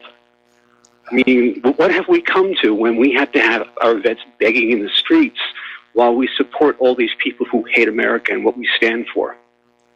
It is a messed up system here. I mean, you look at all the money that we're sending to Israel. I mean, that would go a long way to easing the suffering of our veterans. And not just the veterans. We have millions of Americans. You know, at a time when free handouts are being given to the illegal immigrants, we have U.S. citizens who are going hungry and going homeless. This nation is just so totally out of whack. It can't be repaired. We're just going to have to wait for it to collapse. I think you're right, Mike. Thanks a lot, Mike. Take care. All right, thanks an awful lot. We're going to let you go, and we're going to do a shout-out now to our on-air affiliates who are just now rejoining our network. Getting on back to the science news. Now, Robert Kennedy is supposedly in charge of President Trump's Vaccine Safety Commission, and we don't hear from him. And I imagine that is probably going to be because corporate media loves those pharmaceutical revenues, those ad revenues, and they're not going to do anything to upset the client here. Now, Robert F. Kennedy Jr. has filed the first of what he's calling several thousand lawsuits against agri-giant Monsanto, alleging that its widely used herbicide Roundup causes non-Hodgkin's lymphoma. Now, jurors in San Francisco heard hours of scientific data about the chemicals linked to the disease, which has a high survival rate after 5 years, but which can cause others to become terminally ill. Now, Kennedy, who's also the chairman of the World Mercury Project, said in an interview with Del Bigtree that gardeners, agricultural workers, farmers, and others who are exposed regularly to Roundup are most at risk. And as you know, there's another lawsuit that's just cranked on up where an individual is suing Monsanto because the glyphosate gave him cancer. Actually, my mistake, it's the same case. I didn't realize Robert F. Kennedy was representing him. But this first case involves Dwayne Lee Johnson, a school groundskeeper who was diagnosed with non-Hodgkin's lymphoma in 2014, just 2 years after using Ranger Pro, a Monsanto product that contains the same chemicals as Roundup. Now, his attorney, R. Brent Wissner, told jurors that the agribusiness king knew about several studies identifying the safety risks associated with the products which have been on the market for 40 years, but did nothing to mitigate them. In other words, Monsanto knew there was a problem and went on selling the product anyway. Now, there's another story here coming out of John Rappaport's website. And this is another one about Robert F. Kennedy Jr., who's doing good work but being ignored by the corporate media. Now, here's the issue. Back in 1986, there was a law passed, the National Childhood Vaccine Injury Act. And it was passed, and basically this was the law that excused vaccine makers from legal liability stemming from unsafe vaccines and the injuries they cause. Big mistake. Now, buried in the law was a provision ordering the U.S. Department of Health and Human Services to update Congress every 2 years on its efforts to improve vaccine safety. So Robert F. Kennedy Jr., head of the World Mercury Project, and Del Bigtree, the producer of the film Vaxxed, filed Freedom of Information Act requests for those reports that should be there for every 2 years. And they waited, and they waited, and they waited. Should have been 16 of them, not like it's a lot of paper to crack. So they had to file a lawsuit to obtain the information, at which point it came on out that Health and Human Services hadn't been working to improve vaccine safety and hence had not bothered to file the required reports. All right, let's take another phone call here. Chris in Tampa. Aloha, Chris. Welcome to the show. What's on your mind? Well, Michael, on the topic of Robert F. Kennedy Jr., he just mentioned this past Thursday on Del Bigtree's show called The High Wire, that which, by the way, you can see on Facebook group, his Facebook group and YouTube, streamed live simultaneously Thursdays, 2 p.m. Eastern Time, 11 Pacific. Mm-hmm. That that right after Robert F. Kennedy said, right after he had come out stating that he had been approached by Trump's campaign, then campaign, to head the Vaccine Safety Commission, that immediately after that, all contact by Trump was cut off to Robert F. Kennedy Jr. So, apparently, perhaps he was expected to be a mouthpiece for raising our hopes for, having a Vaccine Safety Commission. But, I'm glad you just did mention that after 32 years, HHS doesn't have any vaccine safety studies as they're every 2 years required to give Congress.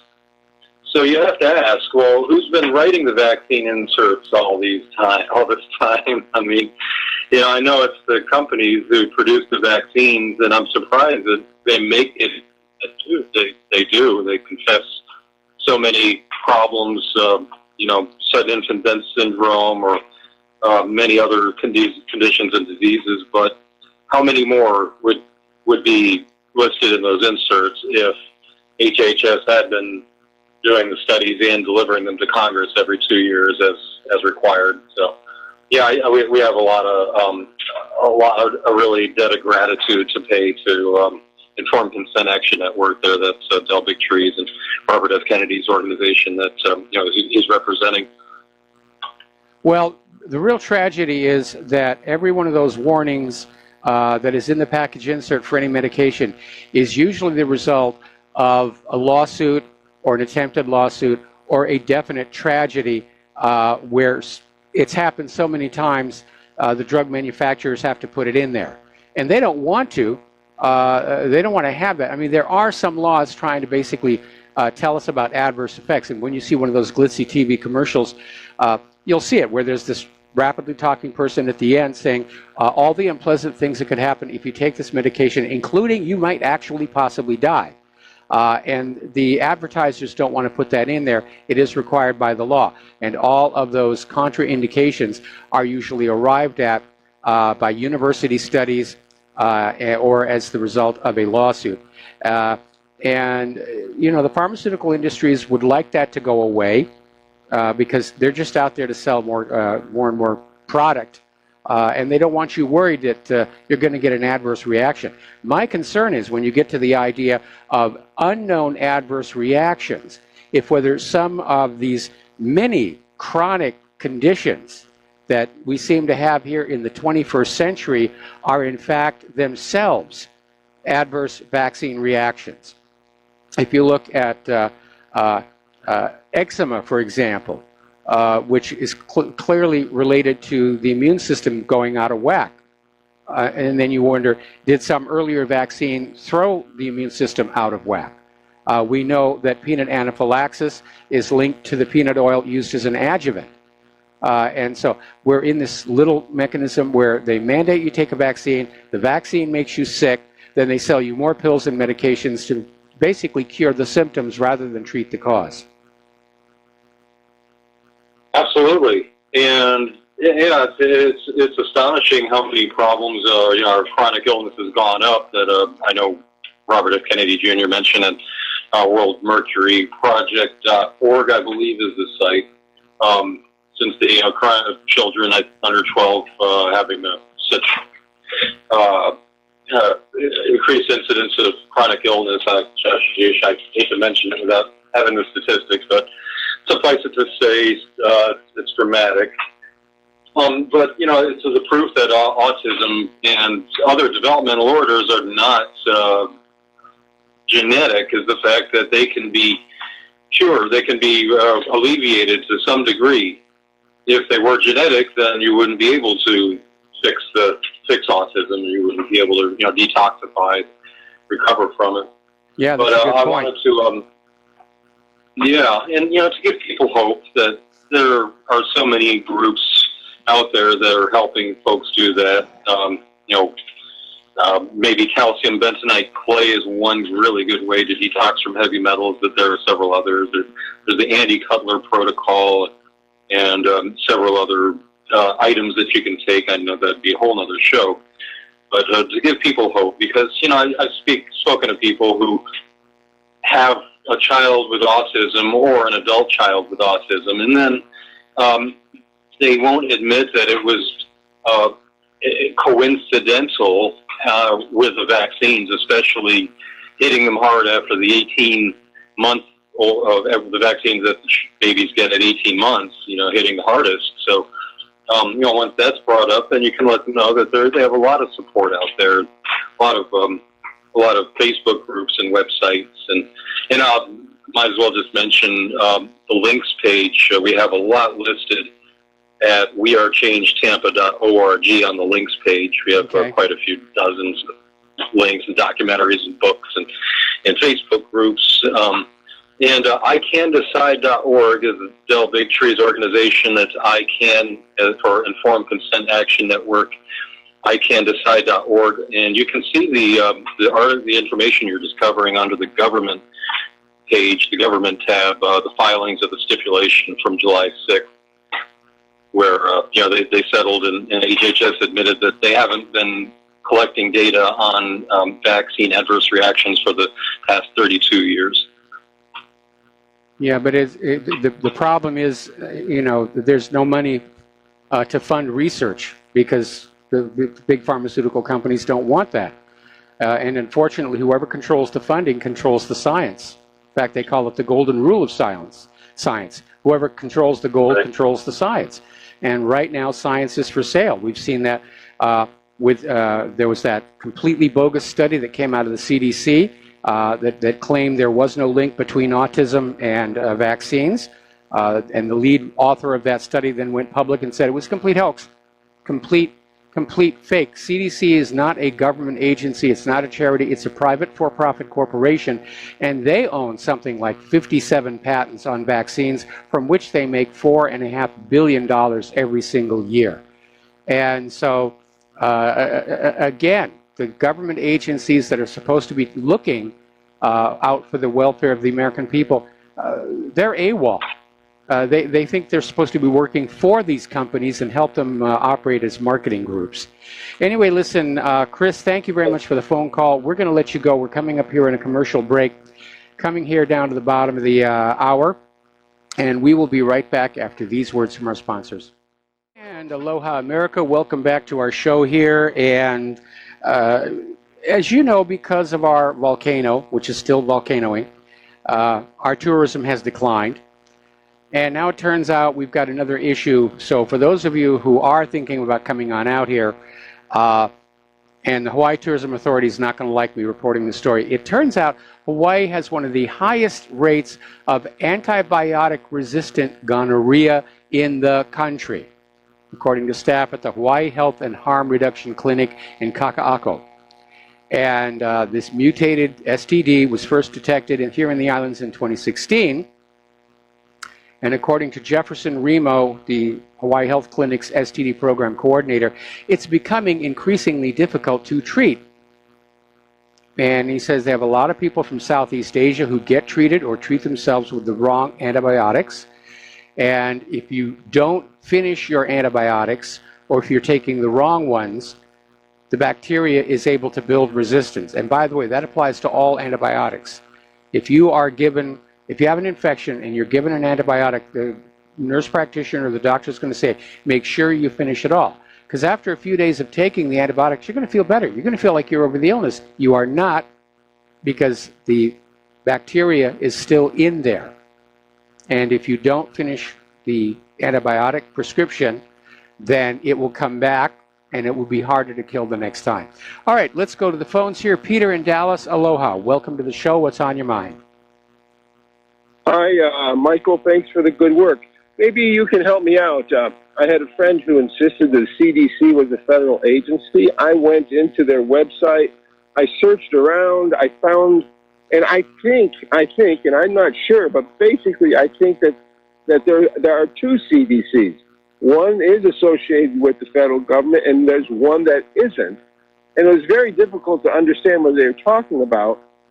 But, at one point it was talking about how one checks the other and how there's no conflict of interest and how careful they are to follow the rules. So I was never quite sure if there's two CDCs or there just is one, or maybe you're a smarter guy than me. Maybe you can help me out. Well, I mean, I'm looking at the cdc.gov webpage, and by the way, the fact that it has .gov does not in and of itself constitute proof that they're a government agency. A lot of websites have .gov or .net or .whatever. It's kind of loosey-goosey. But down at the bottom, there is a page here about CDC and its organization, mission, role, and pledge. Now, this is all, of course, for public consumption and to promote its image.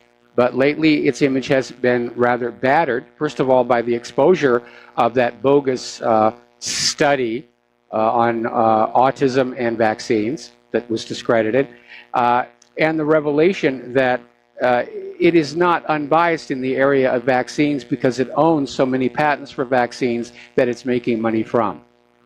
Have you ever noticed it's the CDC that's always coming on out and saying, no, you've got to have more mandatory vaccines this year. It was only 30 last year. It's going to be up to 45 this year. They're pushing products. I'm not disagreeing with you.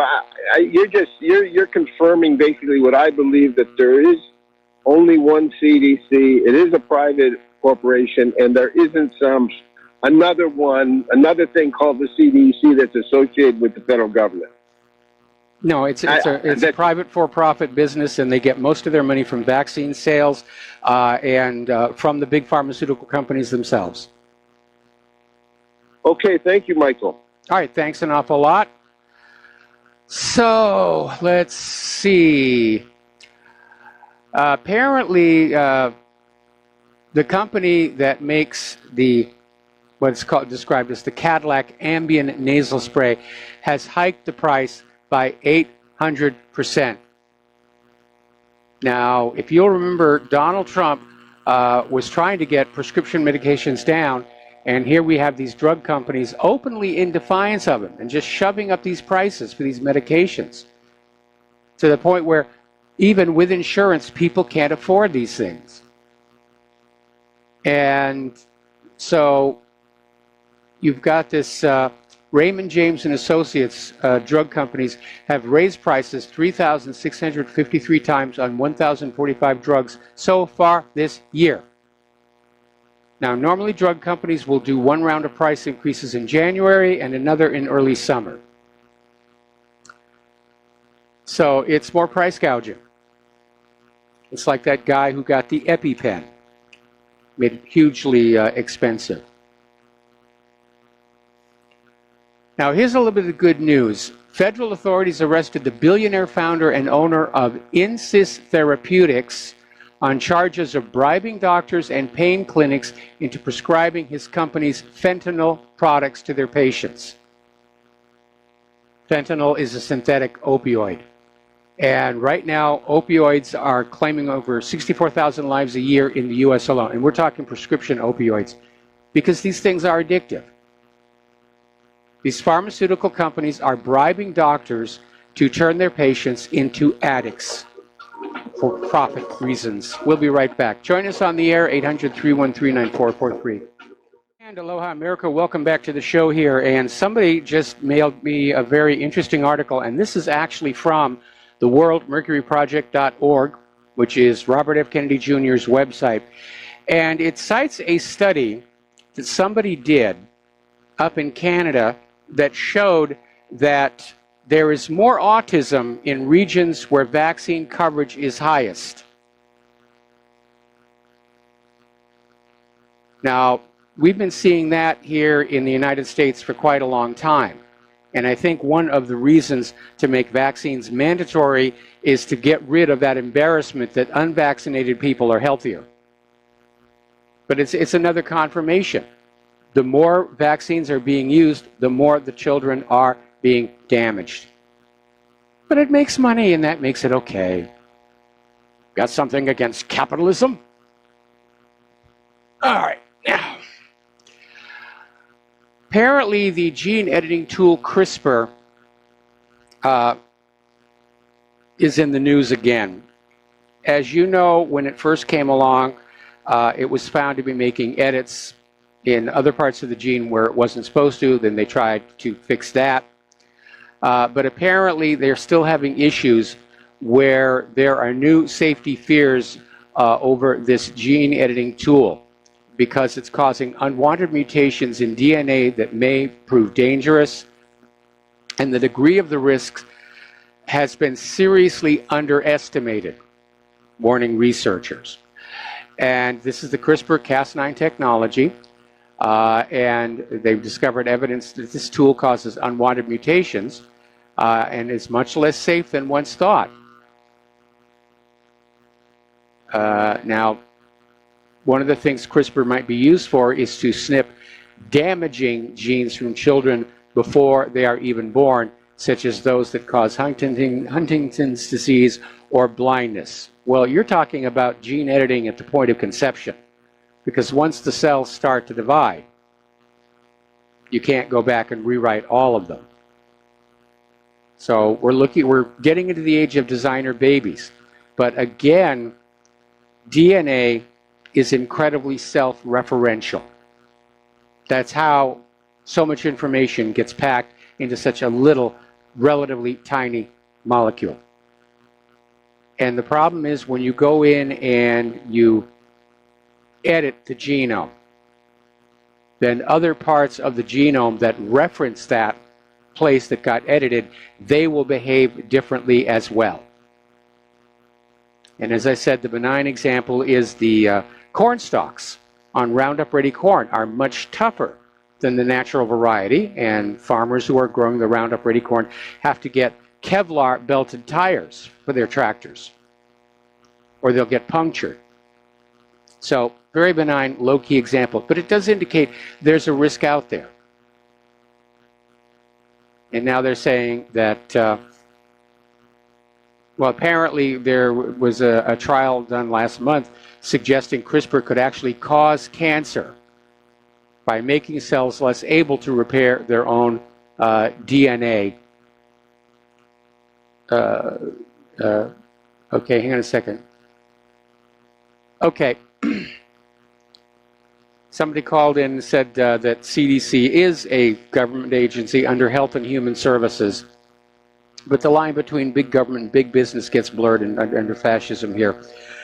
The other day we were talking about how the new psychiatric and diagnostic manual had come on out saying that compulsive sexual behavior is a mental disorder, and they're taking just about every normal human behavior and trying to turn it into a disease from which they can make a profit. Now, I remember fondly what I was like when I was in that age, and I liked sex. Nothing not to like about it. I liked it a lot. I don't think I was being mentally ill. I think I was being a normal human male. But now the World Health Organization has stepped on in to say that compulsive sexual behavior is a mental disorder. And they're saying it's on a par with gambling or drug abuse. So, again, I don't know, whether they're going to come out with a pill for this. Going to come out with a pill and test it out on Bill Clinton. Okay, getting on back to here in Hawaii, we've had a little bit of a whoopsie. Apparently, there was a tour boat, and yesterday morning they were out off the coast of the volcano taking pictures, and the eruption threw what's called a lava bomb, which is a very large, very heavy rock, and it hit the boat, left a large gaping hole in the roof of the boat, and damaging one of the boat's railings. 13 people were injured. So again, it's beautiful to see, and I invite you all to come look at it, but have the proper respect. It is a live, active volcano.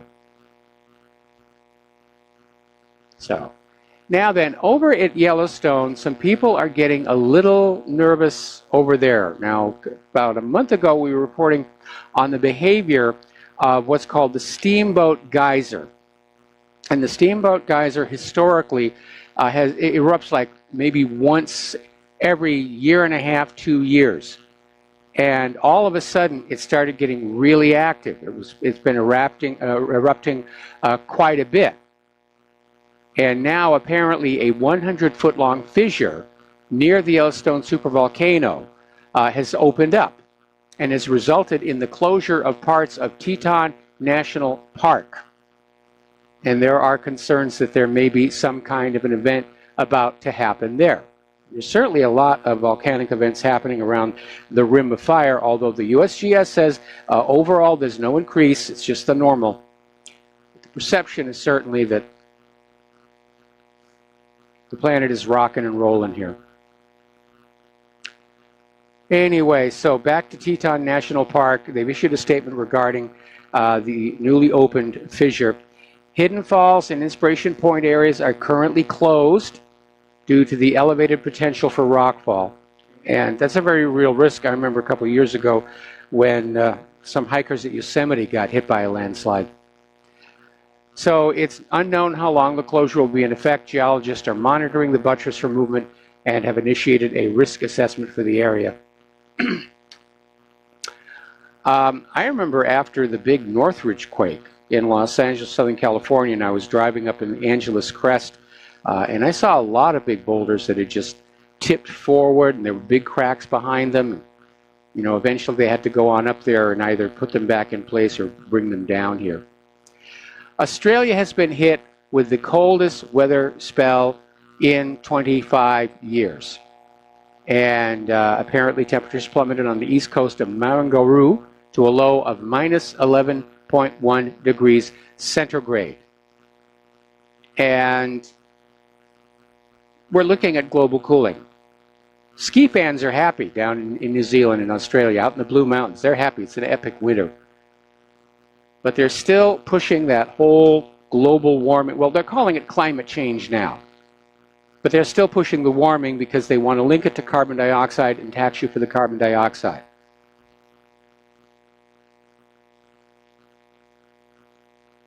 Some of the pundits are now calling it catastrophic climate change, like it's unnatural. Ooh, it's unnatural. It's all your fault. You icky poo human beings. It is a scam. Climate always changes, always has, always will. And the primary determinant for climate here on Earth is solar radiation, which is at a minimum and even getting lower, and the changing shape and orientation of Earth's orbit, which is what gives us recurring ice ages versus interglacials. And we're in an interglacial. That's where we are right now. Anyway, phone lines are open, 800-313-9443, and if we could get a few calls in here, I would appreciate it. Apparently, Russia has come out with a new material called a chameleon material, and it's a new form of camo and supposedly can turn helmets and tanks invisible. It's kind of interesting. We have a lot of military here in Hawaii, and I'll see them at the stores and the fast food restaurants, and I'll look at their camos and say, you do know I can see you in those, and they always laugh. But apparently this material is a little bit more dynamic and going to be rather interesting to see how it all works. So, okay, now, apparently over at CNN, Brian Stelter is once again attacking Donald Trump.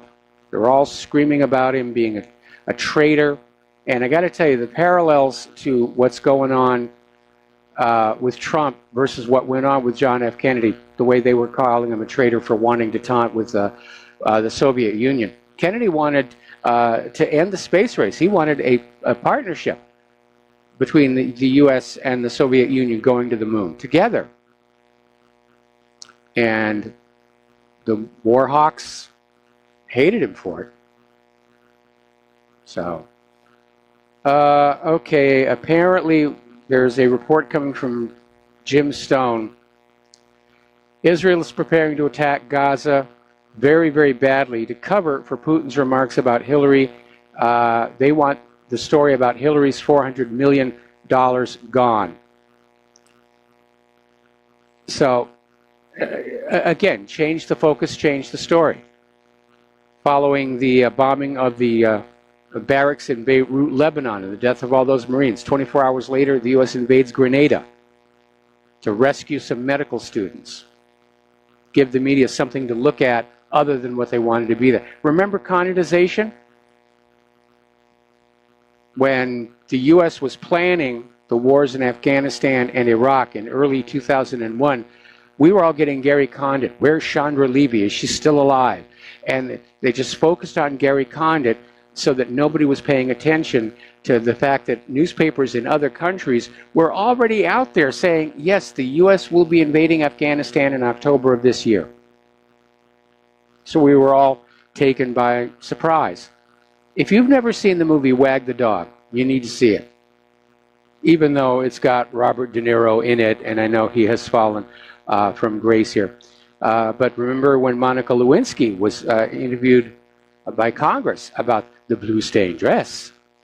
And she walked out of that interview expecting to find a phalanx of reporters and found only empty steps, because while she'd been inside, Bill Clinton had launched cruise missile attacks against what was claimed to be a biological weapon laboratory in Sudan and another similar facility in another country in roughly the same area. The biological weapons facility turned out to be an ordinary pharmaceutical compounding lab. They made aspirin there.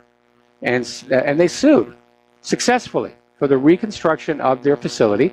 So you, the American taxpayer, not only paid for the missile that Bill Clinton used, you got to pay to rebuild the compounding pharmacy here. So yeah, it is perfectly feasible that Netanyahu could launch a war into Gaza, and that part of the motive, besides just wanting to get it over with, would be to keep that $400 million story out of the news. Although so far, I haven't seen it on corporate media. So we in the independent media here on the internet, we're going to have to keep that story alive. That was the single most newsworthy thing Putin said, and the American corporate media just ignored it. Just absolutely ignored it. It was a bombshell. Okay, apparently Facebook's game of censorship is extending to pages regarding holistic medicine or self-healing, taking care of your own self. I don't want you to do that. I want you to go to a hospital, go to a doctor, spend money, spend money. Okay. Apparently the trade war is having a huge impact on the U.S. economy. Once thriving businesses are on the verge of failure, workers are being laid off, and some sectors of the economy are witnessing enormous price hikes. And corporate media is fixated on the drama surrounding the Trump-Putin summit, but the consequences of the trade war are continuing to enlarge. Okay, Russia has charged an alleged CIA mole with treason, could face 20 years in prison for that. And Hillary Clinton, she's back out there. I know she's going to try and run in 2020, unless a meteor hits her or something. But she's out there speculating about Trump's national loyalty. They're pushing the thing. He's loyal to Russia. He's not loyal to America. Boy, they're pushing so hard. I wonder if they're even going to wait for 2020. I wonder if they're really, like that one Democrat said, get rid of Pence and Trump and put in Hillary. Just reverse the election. I know that's what Hillary wants. Over at Health and Human Services, there has been a 224-page report issued on how the Obama administration allowed violent criminals, drug smugglers, and human traffickers, along with unaccompanied children, into the United States of America. And we don't know if it was intentional or they just screwed up royally. So, okay. Netflix apparently lost $17.8 million for each of its 112 Emmy nominations. That's odd. When I was in the industry, getting an Emmy nomination was supposed to make people love you more and come see your shows. Or is that what they spent on their ad budget? There's a lot of advertising that goes on with the Emmys and the Oscars and the Golden Globes. If you're in those organizations, you get stacks and stacks of free DVDs and Blu-rays. And, apparently Netflix is just, they're losing viewers. The Emmy nominations are good, the viewership is bad. And that's something that can actually happen. We already talked about San Francisco and non-citizen voters here. So apparently, somebody tried to get to Donald Trump with a paraglider at his golf course, one of his golf courses, and it was flying a sign behind it saying, "Trump, you're way below par." And he got a little too close to the president, and he had to be warned off by presidential snipers. That was a reckless thing to do. All right, we're going to take a break for some commercials here. We're going to be back with the last segment of our program after these few words. Aloha, America. Welcome back to our show, last segment of the program on this Tuesday. And in looking at this tsunami of propaganda that we are being fed by the corporate media, especially regarding Russia, it's like they're trying to bring back the former Soviet Union. And you listen to the descriptions that are out there. The Western media establishment thinks Russia is still communist, that religion is banned, and that's not true. Russia's in a new renaissance. And that may be why the West is afraid. Because the West, especially the United States, we're in decline. So rather than spend the money and do the work to improve our nation, it's just easier to go and bomb that other one down to where they're worse than us. And that's a terrible way to run a planet here. Now, another story over here. Apparently, Robert Mueller is suspected of giving the Podesta brothers immunity to indict Manafort, and for some reason is hiding this from the public. Apparently, he filed a request under seal, and there are 5 potential witnesses whose identity has not been released to the public, so there's still some skullduggery going on over there. And I'm getting a confirmation here of something that one of our callers said, that what a lot of people are really concerned about is what Donald Trump and Vladimir Putin said to each other in private. Because Putin would have been in a position to share certain information about the inner workings of the U.S. government, which Trump's own advisors are actively trying to hide from him. And I'm sure that Trump probably had some information that Putin would find useful as well.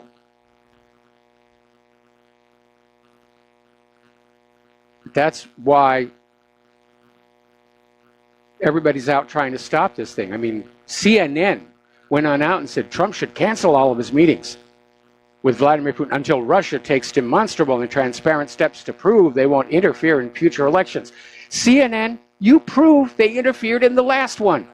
And no, the heads of 17 U.S. intelligence agencies swearing to me on a stack of Bibles that it's so doesn't make it so.